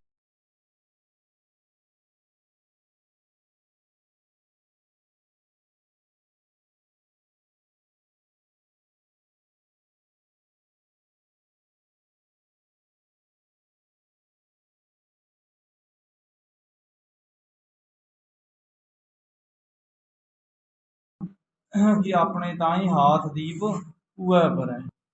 ਕਿਉਂ ਪੈਂਦਾ ਕੂਏ ਦੇ ਵਿੱਚ? ਕਿਉਂਕਿ ਹੁਣ ਉਹਦਾ ਹੁਣ ਜਿਹੜਾ ਚਾਨਣ ਆ ਉਹ ਆਪ ਨਹੀਂ ਲੈ ਰਿਹਾ। ਔਰ ਹੰਕਾਰ ਤੋਹੇ ਅਵ ਐਸੇ, ਵਿਜੈ ਤ੍ਰਿਲੋਕੀ ਠਾਨੀ ਜੈਸੇ। ਤੇਰੇ ਹਿਰਦੇ ਵਿੱਚ ਬਹੁਤ ਹੁਣ ਵਿਦਿਆ ਦਾ ਹੰਕਾਰ ਭਰਿਆ ਪਿਆ ਹੈ, ਤੇ ਹੁਣ ਤੂੰ ਤਿੰਨਾਂ ਲੋਕਾਂ ਨੂੰ ਹੁਣ ਜਿੱਤਣ ਦੀ ਜਿਹੜੀ ਗੱਲ ਚਿੱਤ ਵਿੱਚ ਠਾਨੀ ਹੋਈ ਹੈ। ਮਨ ਨਹਿ ਜੀਤਿਓ ਸਤਰ ਵਿਸਾਲ, ਆਪਰ ਜੀਤ ਵੇ ਕਿਆ ਫਲ ਪਾਲ। ਆ ਤੂੰ ਵੱਡਾ ਜਿਹੜਾ ਦੁਸ਼ਮਣ ਮਨ ਹੈ ਨਾ, ਇਹਨੂੰ ਤਾਂ ਤੂੰ ਜਿੱਤਿਆ ਨਹੀਂ, ਹੋਰਨਾਂ ਨੂੰ ਜਿੱਤ ਕੇ ਕੀ ਫਲ ਪਾ ਲਏਗਾ। ਇਸੇ ਲਈ ਬਾਬਾ ਨਾਨਕ ਬਚਨ ਕਰਦਾ, ਭਾਈ ਮਨ ਜੀਤੈ ਜਗ ਜਗ ਜੀਤ। ਜੀਤ। ਜਿਹਨੇ ਮਨ ਨੂੰ ਜਿੱਤ ਲਿਆ। ਤੇ ਹੁਣ ਸਤਿਗੁਰੂ ਕਹਿਣ ਲੱਗੇ, ਬਾਹਰਿਆਂ ਨੂੰ ਤਾਂ ਤੂੰ ਬੜਿਆਂ ਨੂੰ ਪੰਡਤਾਂ ਨੂੰ ਜਿੱਤ ਲਿਆ, ਵਿਦਿਆ ਦੇ ਵਿੱਚ ਹਰਾ ਹਰਾ ਕੇ ਪੋਥੀਆਂ ਬੜਿਆਂ ਤੋਂ ਖੋਹ ਲਈਆਂ, ਪਰ ਆਪਣਾ ਮਨ ਰੂਪੀ ਜਿਹੜਾ ਵੱਡਾ ਵੈਰੀ ਹੈ, ਇਹਨੂੰ ਤੂੰ ਅਜੇ ਜਿੱਤਿਆ ਹੀ ਨਹੀਂ। ਤੇ ਫਿਰ ਆ ਬਾਹਰੀ ਜਿੱਤਾਂ ਦਾ ਤੈਨੂੰ ਕੀ ਫਲ ਮਿਲੇਗਾ। ਸਿੱਖ ਹਜ਼ਾरों ਤਰੇ ਹਮਾਰੇ, ਸਤ ਨਾਮ ਜਪ ਨਿਰਹੰਕਾਰੇ। ਤੇ ਸਾਡੇ ਤਾਂ ਹਜ਼ਾਰਾਂ ਹੀ ਗੁਰੂ ਨਾਨਕ ਘਰ ਦੇ ਸਿੱਖ ਤਰ ਗਏ, ਜਿਨ੍ਹਾਂ ਨੇ ਸਤਨਾਮ ਦਾ ਸਿਮਰਨ ਕਰਨਾ ਕੀਤਾ, ਜਿਹੜੇ ਹੰਕਾਰ ਤੋਂ ਮੁਕਤ ਹੋ ਗਏ। ਪੰਡਤ ਡੂਬੇ ਗਿਣਤੀ ਮਾਹੀ, ਔਰ ਹੰਕਾਰ ਧਾਰ ਬਹਿ ਜਾਹੀ। ਪਰ ਬੇਣੀ ਪੰਡਤ, ਤੇਰੇ ਵਰਗੇ ਜਿਹੜੇ ਬੜੇ ਬੜੇ ਪੰਡਤ ਸੀ ਨਾ, ਉਹ ਗਿਣਤੀਆਂ ਮਿਣਤੀਆਂ ਦੇ ਤਾਂ ਹੀ ਕਰਦੇ, ਚਿੰਤਾ ਫਿਕਰਾਂ ਦੇ ਵਿੱਚ ਹੀ ਉਹ ਡੁੱਬ ਗਏ, ਹੰਕਾਰ ਦੀ ਧਾਰਾ ਦੇ ਵਿੱਚ ਹੀ ਉਹ ਰੁੜ ਗਏ। ਪਰ ਸਾਡੇ ਸਿੱਖ ਜਿੱਥੇ ਆਪ ਤਰ ਗਏ, ਉੱਥੇ ਦੂਜਿਆਂ ਨੂੰ ਵੀ ਤਾਰ ਗਏ। ਮੰਨੈ ਤਰੈ ਤਾਰੇ ਗੁਰ ਸਿੱਖ। ਉਹ ਆਪ ਵੀ ਤਰ ਗਏ ਤੇ ਦੂਜਿਆਂ ਦਾ ਵੀ ਉਹ ਕਲਿਆਣ ਕਰ ਗਏ। ਕਿਉਂ ਕਰ ਗਏ? ਕਿਉਂਕਿ ਉਹਨਾਂ ਨੇ ਆਪਣੇ ਤਾਂ ਹੀ ਹੁਣ ਨਿਰਹੰਕਾਰ ਹੋ ਕਰਕੇ ਜਪ ਮਨ ਸਤਨਾਮ, ਸਦਾ ਸਤਨਾਮ, ਹਾਲਤ ਪਾਲਤ ਮੁਖ ਉਜਲ ਹੋਈ ਹੈ, ਨਿਤ ਧਿਆਈਆ ਹਰ ਪੁਰਖ ਨਿਰੰਜਨ। ਉਹਨਾਂ ਨੇ ਐਸੇ ਨਿਰੰਜਨ ਉਸ ਵਾਹਿਗੁਰੂ ਨੂੰ ਧਿਆਉਣਾ ਕੀਤਾ, ਸਿਮਰਨਾ ਕੀਤਾ, ਜਿਹਦੇ ਕਰਕੇ ਉਹ ਮੈਲ ਤੋਂ ਰਹਿਤ ਹੋ ਗਏ। ਨਿਰਹੰਕਾਰ ਪਰਮ ਪਦ ਪਾਵੈ, ਸਤ ਨਾਮ ਜਪ ਦੋਸ਼ ਨਸਾਵੈ। ਤਾਂ ਤੇ ਫਿਰ ਜਿਹੜੇ ਨਿਰੰਕਾਰੀ ਹੁੰਦੇ ਆ ਨਾ, ਉਹ ਫਿਰ ਆਤਮ ਪਦ ਨੂੰ ਜਿੱਥੇ ਪ੍ਰਾਪਤ ਕਰਦੇ ਆ, ਉੱਥੇ ਵਾਹਿਗੁਰੂ ਦਾ ਸਿਮਰਨ ਕਰਕੇ ਸਾਰੇ ਪਾਪਾਂ ਦੀ ਮੈਲ ਨੂੰ ਦੂਰ ਕਰ ਲੈਂਦੇ ਹਨ। ਜਾਂ ਤੇ ਜਥਾ ਜੋਗ ਗੁਰਬਾਣੀ, ਮੈਂ ਪਾਵੋ ਕਛ ਹੋਏ ਨਿਰਮਾਨੀ। ਇਸ ਲਈ ਗੁਰਬਾਣੀ ਇੱਕੋ ਇੱਕ ਯਥਾਰਥ ਸਾਧਨ ਹੈ। ਜਿਹੜੇ ਬਾਣੀ ਦੇ ਨਾਲ ਜੁੜ ਜਾਂਦੇ, ਉਹ ਨਿਰੰਕਾਰ ਹੋ ਕਰਕੇ ਕੁਝ ਨਾ ਕੁਝ ਪ੍ਰਾਪਤ ਕਰ ਲੈਂਦੇ ਆ। ਤਾਂ ਹੀ ਸਾਹਿਬ ਬਾਣੀ 'ਚ ਬਚਨ ਕਰਦੇ ਆ ਕਿ ਭਾਈ ਹੁਣ ਤੂੰ ਸੁਣ ਬੜ ਭਾਗੀ ਆ, ਹਰ ਅੰਮ੍ਰਿਤ ਬਾਣੀ ਰਾਮ ਐ ਬੜ ਭਾਗੀ। ਹੁਣ ਤੂੰ ਵਾਹਿਗੁਰੂ ਦੀ ਜਿਹੜੀ ਅੰਮ੍ਰਿਤ ਬਾਣੀ ਹੈ ਨਾ, ਹੁਣ ਉਹਨੂੰ ਤੂੰ ਗਾਉਣਾ ਕਰ। ਉਸ ਵਾਹਿਗੁਰੂ ਦੇ ਪਵਿੱਤਰ ਉਪਦੇਸ਼ ਨੂੰ ਤੂੰ ਆਪਣੇ ਤਾਂ ਹੀ ਸਿਮਰਨਾ ਕਰ। ਗੁਰ ਦਰਸ਼ਨ ਦੇ ਮਾਰਗ ਸੂਝਾ, ਭਇਓ ਦੀਨ ਉਪਦੇਸ਼ ਹੈ ਬੂਝਾ। ਆਓ ਜਦੋਂ ਸਤਿਗੁਰੂ ਜੀ ਨੇ ਉਸ ਬੇਣੀ ਪੰਡਤ ਨੂੰ ਉਪਦੇਸ਼ ਕੀਤਾ ਨਾ ਖਾਲਸਾ ਜੀ, ਤਾਂ ਫਿਰ ਬੇਣੀ ਪੰਡਤ ਨੇ ਜਾਣਿਆ ਵੀ ਮੈਂ ਤਾਂ ਹੰਕਾਰ ਦੇ ਵਿੱਚ ਹੀ ਤੁਰਿਆ ਫਿਰਦਾ ਹਾਂ। ਤੇ ਗੁਰੂ ਜੀ ਦੇ ਗੁਰ ਦਰਸ਼ਨ ਤੇ ਮਾਰਗ ਸੂਝਾ, ਗੁਰੂ ਦੇ ਦਰਸ਼ਨਾਂ ਨੇ ਫਿਰ ਬੇਣੀ ਪੰਡਤ ਨੂੰ ਅਸਲੀ ਰਸਤੇ ਦੀ ਸੋਝੀ ਕਰਾ ਦਿੱਤੀ। ਪਇਓ ਦੀਨ ਉਪਦੇਸ਼ਨ ਬੂਝਾ, ਤੇ ਬਹੁਤ ਦੀਨ ਨਿਮਰ ਹੋ ਗਿਆ, ਗੁਰੂ ਜੀ ਤੋਂ ਪਵਿੱਤਰ ਉਪਦੇਸ਼ ਪੁੱਛਣ ਲੱਗਾ। ਮੈਂ ਵਿਦਿਆ ਬਹੁ ਪਠੀ ਵਿਚਾਰੇ, ਤਿਉ ਤਿਉ ਮਮ ਔਰ ਵਧਿਓ ਹੰਕਾਰੇ। ਤੇ ਬੇਣੀ ਕਹਿਣ ਲੱਗਾ, ਗਰੀਬ ਨਵਾਜ, ਮੈਂ ਬਹੁਤ ਵਿਦਿਆ ਪੜ੍ਹ ਪੜ੍ਹ ਕੇ ਹੁਣ ਵਿਚਾਰਨਾ ਕੀਤੀ ਹੈ, ਤੇ ਜਿਵੇਂ ਜਿਵੇਂ ਮੈਂ ਵਿਦਿਆ ਪੜ੍ਹਦਾ ਗਿਆ, ਤਿਵੇਂ ਤਿਵੇਂ ਮੇਰਾ ਹੰਕਾਰ ਵੀ ਨਾਲੋਂ ਨਾਲ ਦੂਣ ਸਵਾਇਆ ਵੱਧਦਾ ਹੀ ਗਿਆ। ਜਾਂ ਤੇ ਹਰ ਕੀ ਭਗਤ ਨਾ ਹੋਈ, ਕਰਤ ਰਹਿਓ ਖਟ ਕਰਮ ਜੇ ਸੋਈ। ਇਸ ਕਰਕੇ ਸਤਿਗੁਰੂ ਦੇਵ ਜੀ, ਹੁਣ ਮੇਰੇ ਕੋਲੋਂ ਪ੍ਰਭੂ ਦੀ ਭਗਤੀ ਨਹੀਂ ਹੋ ਸਕੀ, ਤੇ ਮੈਂ ਤਾਂ ਹੋਰ ਹੀ ਹੋਰ ਆ ਜਿਹੜੇ ਬਾਹਰੀ ਕਰਮ ਕਾਂਡ ਸੀ ਨਾ, ਇਹਨਾਂ ਨੂੰ ਹੀ ਕਰਦਾ ਰਿਹਾ। ਚਰਚਾ ਕਰ ਮਿਥਿਆ ਅਭਿਮਾਨੀ, ਸਤ ਸੰਗਤ ਪ੍ਰਭ ਭਗਤ ਨਹਿ ਜਾਣੀ। ਤੇ ਸਤਿਗੁਰ ਦੇਵ ਜੀਓ, ਮੈਂ ਤਾਂ ਹੋਰ ਪੰਡਤਾਂ ਵਿਦਵਾਨਾਂ ਦੇ ਨਾਲ ਚਰਚਾ ਹੀ ਕਰਦਾ ਰਿਹਾ, ਆਪਣੇ ਝੂਠੇ ਹੰਕਾਰ ਨੂੰ ਵਧਾਉਂਦਾ ਰਿਹਾ। ਸਤ ਸੰਗਤ ਪ੍ਰਭਗਤ ਨਹੀਂ ਜਾਣੀ, ਤੇ ਤੁਹਾਡੇ ਚਰਨਾਂ ਦੀ ਜਿਹੜੀ ਮਹਾਨ ਸ੍ਰੇਸ਼ਟ ਸੰਗਤ ਹੈ, ਤੇ ਉਹਦੀ ਮੈਂ ਸਾਰ ਨਹੀਂ ਜਾਣੀ। ਕਿਉਂਕਿ ਸਤ ਸੰਗਤ ਉਹੀ ਹੈ ਨਾ ਖਾਲਸਾ, ਜਿੱਥੇ ਇੱਕ ਨਾਮ ਦਾ ਹੁਣ ਉਪਦੇਸ਼ ਪ੍ਰਾਪਤ ਹੁੰਦਾ, ਇੱਕ ਨਾਮ ਨੂੰ ਦ੍ਰਿੜ ਕਰਵਾਇਆ ਜਾਂਦਾ ਹੈ। ਤੇ ਬੇਣੀ ਪੰਡਤ ਕਹਿੰਦਾ, ਮਹਾਰਾਜ ਮੈਂ ਨਾਮ ਨੂੰ ਨਹੀਂ ਸਿਮਰਿਆ, ਮੈਂ ਨਾਮ ਨੂੰ ਨਹੀਂ ਜਾਣਿਆ, ਕਿਉਂਕਿ ਮੈਂ ਸ੍ਰੇਸ਼ਟ ਸਤ ਸੰਗਤ ਨੂੰ ਪ੍ਰਾਪਤ ਹੀ ਨਹੀਂ ਹੋਣਾ ਕੀਤਾ। ਤੁਮਰੇ ਬਚ ਪ੍ਰਤਾਪ ਮੈਂ ਜਾਣਿਓ, ਆਪਣੋ ਹਿਰਦਾ ਦਰਵਤ ਪਹਿਚਾਨਿਓ। ਸਤਿਗੁਰ ਦੇਵ ਜੀਓ, ਹੁਣ ਮੈਂ ਤੁਹਾਡੇ ਬਚਨਾਂ ਦੀ ਹੁਣ ਕਿਰਪਾ ਦੇ ਨਾਲ ਮੈਂ ਇਸ ਗੱਲ ਨੂੰ ਜਾਣਿਆ ਵੀ ਹੁਣ ਸਿਮਰਨ ਵੀ ਵੱਡੀ ਹੁਣ ਬਖਸ਼ਿਸ਼ ਦੇ ਨਾਲ ਪ੍ਰਾਪਤ ਹੁੰਦਾ।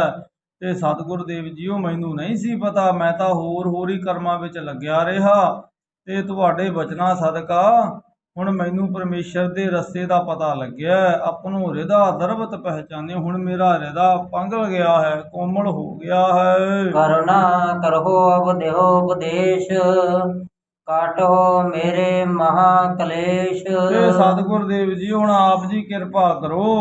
ਹੁਣ ਆਪ ਜੀ ਮੇਰੇ ਤੇ ਆਪਣੀ ਰਹਿਮਤ ਕਰਕੇ ਨਾ ਸ਼ੁਭ ਸਿੱਖਿਆ ਦੇ ਕੇ ਮੇਰੇ ਜੀਵਨ ਦੇ ਵਿੱਚ ਜਿਹੜੇ ਪਏ ਹੋਏ ਕਲ ਕਲੇਸ਼ ਹੈ ਮੇਰੇ ਮਨ ਮਸਤਕ ਤਾਈਂ, ਇਹਨਾਂ ਸਾਰਿਆਂ ਨੂੰ ਕੱਟ ਦੇਣਾ ਕਰੋ। ਮਾਨ ਮਹਿ ਬਸ ਆਵਹਿ ਕਿਸ ਕੀ ਰੀਤ, ਕਾਮ ਕ੍ਰੋਧ ਹੰਕਾਰੀ ਨੀਤ। ਤੇ ਸਤਿਗੁਰ ਦੇਵ ਜੀਓ ਹੁਣ ਮੇਰਾ ਜਿਹੜਾ ਮਨ ਹੈ ਨਾ, ਇਹ ਕਾਮ ਕ੍ਰੋਧ ਤੇ ਹੰਕਾਰ ਦੇ ਵਿੱਚ ਹੀ ਗੁੜੁੰਦ ਰਹਿੰਦਾ ਹੈ। ਇਹਨਾਂ ਵਿਕਾਰਾਂ ਨੇ ਮੇਰੇ ਮਨ ਨੂੰ ਕਾਬੂ ਕੀਤਾ ਹੋਇਆ ਹੈ, ਤੇ ਆਪ ਮੇਰੇ ਤੇ ਰਹਿਮਤ ਕਰਕੇ ਇਹਨਾਂ ਵਿਕਾਰਾਂ ਤੋਂ ਮੈਨੂੰ ਮੁਕਤ ਕਰਵਾਉਣਾ ਕਰੋ। ਜਿਸ ਤੇ ਮੇਰੋ ਮਨ ਸੁਧ ਹੋਏ, ਕਿਰਪਾ ਕਰੋ ਸਿੱਖਿਆ ਦਿਓ ਸੋਏ। ਤੇ ਸਤਿਗੁਰ ਦੇਵ ਜੀ ਕਿਰਪਾ ਕਰੋ, ਮੈਨੂੰ ਐਸੀ ਸ਼ੁਭ ਸਿੱਖਿਆ ਦਿਓ ਵੀ ਜਿਹਦੇ ਨਾਲ ਮੇਰਾ ਹਿਰਦਾ ਸ਼ੁੱਧ ਹੋ ਜਾਵੇ ਤੇ ਮੇਰੇ ਤਾਈਂ ਸਵੱਛ ਮਨ ਹੋ ਜੇ, ਤੇ ਮੈਨੂੰ ਮੇਰੇ ਜੀਵਨ ਦਾ ਹੁਣ ਜਿਹੜਾ ਹੈ ਨਾ ਆਉਣ ਦਾ ਇਸ ਧਰਾ ਤੇ ਮਨੋਰਥ ਉਹਦੀ ਸਿੱਧੀ ਹੋ ਜਾਵੇ। ਬੇਣੀ ਕੀ ਬੇਨਤੀ ਸੁਣ ਸ਼ਰੋਨ, ਬੋਲੇ ਸਤਿਗੁਰੂ ਕਰਨਾ ਭਉਨ। ਧੰਨ ਗੁਰੂ ਅਮਰਦਾਸ ਮਹਾਰਾਜ ਬੇਣੀ ਪੰਡਤ ਦੀ ਇਹ ਬੇਨਤੀ ਸੁਣ ਕੇ ਨਾ ਦਇਆ ਦੇ ਘਰ ਵਿੱਚ ਆਏ ਹੈ, ਤੇ ਸਤਿਗੁਰ ਦੇਵ ਕਿਰਪਾ ਉਹਦੇ ਤੇ ਇਉਂ ਫਿਰ ਕਰਨ ਲੱਗੇ ਹੈ। ਜਿਸ ਤੇ ਮਨ ਵਿਕਾਰ ਕਰ ਨਾਸ਼, ਭਇਓ ਵਿਸ਼ਾਲ ਸੋ ਹਿਰਦੇ ਪ੍ਰਕਾਸ਼। ਤੇ ਜਿਹੜੇ ਬੇਣੀ ਦਾ ਹੁਣ ਵਿਸ਼ੇ ਵਿਕਾਰਾਂ ਦੇ ਕਰਕੇ ਹੁਣ ਮਨ ਹਿਰਦਾ ਬਹੁਤ ਜ਼ਿਆਦੇ ਹੁਣ ਮੈਲਾ ਹੋ ਚੁੱਕਿਆ ਸੀ, ਹੁਣ ਉਹਦੇ ਤੇ ਸਤਿਗੁਰ ਦੇਵ ਇਉਂ ਫਿਰ ਆਪਣੀ ਬਖਸ਼ਿਸ਼ ਦਾ ਮੀਂਹ ਵਰਸਾ ਕੇ ਉਹਦੇ ਅੰਦਰ ਪ੍ਰਕਾਸ਼ ਕਰਦੇ ਹੈ ਸ਼ਬਦ ਦਾ। ਮਲਾਰ ਮਹੱਲਾ ਤੀਜਾ ਘਰ ਦੂਜਾ, ਇੱਕ ਓੰਕਾਰ ਸਤਿਗੁਰ ਪ੍ਰਸਾਦ। ਤੇ ਧੰਨ ਗੁਰੂ ਅਮਰਦਾਸ ਮਹਾਰਾਜ ਮਲਾਰ ਰਾਗ ਦੇ ਅੰਦਰ ਸ਼ਬਦ ਉਚਾਰਦੇ ਆ। ਇਹ ਸ਼ਬਦ ਦੂਜੇ ਘਰ ਵਿੱਚ ਗਾਉਣ ਦੀ ਹਦਾਇਤ ਕਰਦੇ ਆ ਸਤਿਗੁਰ ਦੇਵ, ਤੇ ਇਹ 1261 ਅੰਗ ਤੇ ਸ਼ਬਦ ਸਤਿਗੁਰੂ ਜੀ ਦਾ ਦਰਜ ਹੈ ਖਾਲਸਾ ਜੀ ਸ੍ਰੀ ਗੁਰੂ ਗ੍ਰੰਥ ਸਾਹਿਬ ਦੇ ਅੰਦਰ। ਇੱਕ ਓੰਕਾਰ ਸਤਿਗੁਰ ਪ੍ਰਸਾਦੋ ਪਰਿਪੂਰਨ ਪਰਮੇਸ਼ਵਰ ਇੱਕ ਹੈ, ਜਿਹੜਾ ਪੂਰੇ ਗੁਰੂ ਦੀ ਬਖਸ਼ਿਸ਼ ਦੇ ਨਾਲ ਸੱਚਾ ਪ੍ਰਾਪਤ ਹੁੰਦਾ ਹੈ। ਇਹੋ ਮਨ ਗਿਰਹੀ ਕਿਹੋ ਮਨ ਉਦਾਸੀ, ਕਿਹੋ ਮਨ ਵਰਨ ਸਦਾ ਵਿਨਾਸੀ। ਸਤਿਗੁਰੂ ਕਹਿਣ ਲੱਗੇ ਦੱਸ ਵੀ ਪੰਡਤ ਵੀ ਆ ਜਿਹੜਾ ਤੇਰਾ ਮਨ ਹੈ ਇਹ ਵੇਦਾਂ ਸ਼ਾਸਤਰਾਂ ਦੀ ਮਰਿਆਦਾ ਦੇ ਤਾਂ ਹੀ ਹੁਣ ਕਿਵੇਂ ਵਿਚਾਰਦਾ ਹੈ, ਕੀ ਚਰਚਾ ਤੇਰੇ ਮਨ ਨੇ ਕੀਤੀ ਹੈ। ਇਹ ਹੁਣ ਜਿਹੜਾ ਤੇਰਾ ਮਨ ਹੈ, ਮਨ ਹੁਣ ਘਰ ਦੇ ਜੰਜਾਲਾਂ ਵਿੱਚ ਫਸਿਆ ਰਹਿੰਦਾ ਜਾਂ ਨਿਰਲੇਪ ਰਹਿੰਦਾ ਹੈ। ਕਿਉਂ ਮਨ ਗਿਰੀ ਕਿਉਂ ਮਨ ਉਦਾਸੀ, ਵੀ ਦੱਸ ਪੰਡਤ ਤੂੰ ਬੜੇ ਵੇਦ ਸ਼ਾਸਤਰ ਪੜ੍ਹੇ ਹੈ, ਹੁਣ ਤੂੰ ਦੱਸ ਵੀ ਤੂੰ ਘਰ ਦੇ ਜੰਜਾਲਾਂ ਵਿੱਚ ਫਸਿਆ ਹੋਇਆ ਹੈ ਕਿ ਘਰ ਦੇ ਜੰਜਾਲਾਂ ਤੋਂ ਮੁਕਤ। ਉਦਾਸੀ ਦਾ ਭਾਵ ਹੈ ਨਿਰਲੇਪ ਰਹਿਣਾ, ਉਪਰਾਮ ਹੋਣਾ।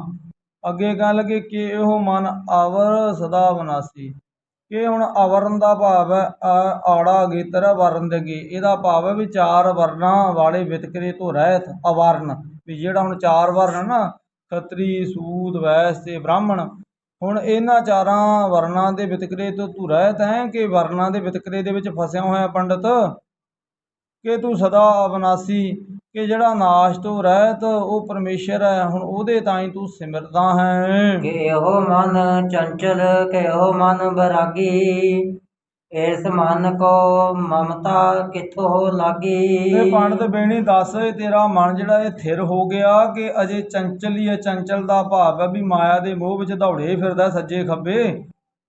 ਕਿ ਉਹ ਮਨ ਬੈਰਾਗੀ, ਕਿ ਮਨ ਤੇਰਾ ਵੈਰਾਗਵਾਨ ਹੋ ਗਿਆ, ਉਪਰਾਮ ਹੋ ਗਿਆ। ਜਦੋਂ ਖਾਲਸਾ ਜੀ ਮਨ ਵੈਰਾਗੀ ਹੋ ਜਾਂਦਾ ਨਾ, ਉਦੋਂ ਫਿਰ ਸਾਰੀਆਂ ਚੰਚਲਤਾਈਆਂ ਮਨ ਵਿੱਚੋਂ ਨਿਕਲ ਜਾਂਦੀਆਂ। ਫਿਰ ਜਦੋਂ ਵੈਰਾਗ ਹੋ ਜਾਂਦਾ ਨਾ, ਮਨ ਚਾਓ ਭਇਆ ਬੈਰਾਗੀਆ ਬਲਰਾਮ ਜੀ, ਫਿਰ ਉਹ ਵਾਹਿਗੁਰੂ ਦੇ ਦਰਸ਼ਨਾਂ ਦੀ ਪਿਆਸ ਲੱਗ ਜਾਂਦੀ ਹੈ। ਤੇ ਜਿੰਨਾ ਚਿਰ ਵੈਰਾਗ ਨਹੀਂ ਹੁੰਦਾ ਉਹਨਾਂ ਚਿਰ ਮਾਇਆ ਨਹੀਂ ਛੁੱਟਦੀ ਮਨ ਤਾਈਂ, ਤੇ ਉਹਨਾਂ ਚਿਰ ਮਾਇਆ ਦੇ ਸਹਿਤ ਹੀ ਮਨ ਫਸਿਆ ਰਹਿੰਦਾ ਹੈ। ਇਸੇ ਲਈ ਸਾਹਿਬ ਬਾਣੀ 'ਚ ਬਚਨ ਕਰਦੇ ਹੈ ਕਿ ਮਨ ਬੈਰਾਗ ਭਇਆ ਹਰ ਦਰਸ਼ਨ ਦੇਖਣੇ ਕਾ ਚਾਓ। ਇਹ ਚਾਅ ਉਦੋਂ ਹੁੰਦਾ ਜਦੋਂ ਮਨ ਮਾਇਆ ਦੇ ਵੱਲੋਂ ਆਪਣੇ ਤਾਈਂ ਹਟ ਜਾਂਦਾ ਹੈ, ਜਦੋਂ ਮਨ ਮਾਇਆ ਤੋਂ ਉਪਰਾਮ ਹੋ ਜਾਂਦਾ ਹੈ। ਹੁਣ ਸਤਿਗੁਰੂ ਕਹਿਣ ਲੱਗੇ ਹੁਣ ਤੇਰਾ ਮਨ ਚੰਚਲ ਹੈ ਕਿ ਵੈਰਾਗੀ ਹੋ ਗਿਆ, ਉਪਰਾਮ ਹੋ ਗਿਆ ਮਾਇਆ ਤੋਂ, ਕਿ ਜੇ ਮਾਇਆ ਦੀ ਦੌੜ ਭੱਜ ਵਿੱਚ ਫਸੇ ਵੀ ਹੋਇਆ ਹੈ, ਇਸ ਮਨ ਕੋ ਮਮਤਾ ਕਿੱਥੋਂ ਲਾਗੀ। ਇਹ ਪੰਡਤ ਵਿਚਾਰ ਕੇ ਦੱਸ, ਇਹ ਤੈਂ ਆਪਣੇ ਮਨ ਨੂੰ ਮਾਇਆ ਦੀ ਮਮਤਾ ਕਿੱਥੋਂ ਲਾਈ ਹੈ। पंडित इस मन का करो विचार, अवर के बहुता पढ़ह उठावह भार।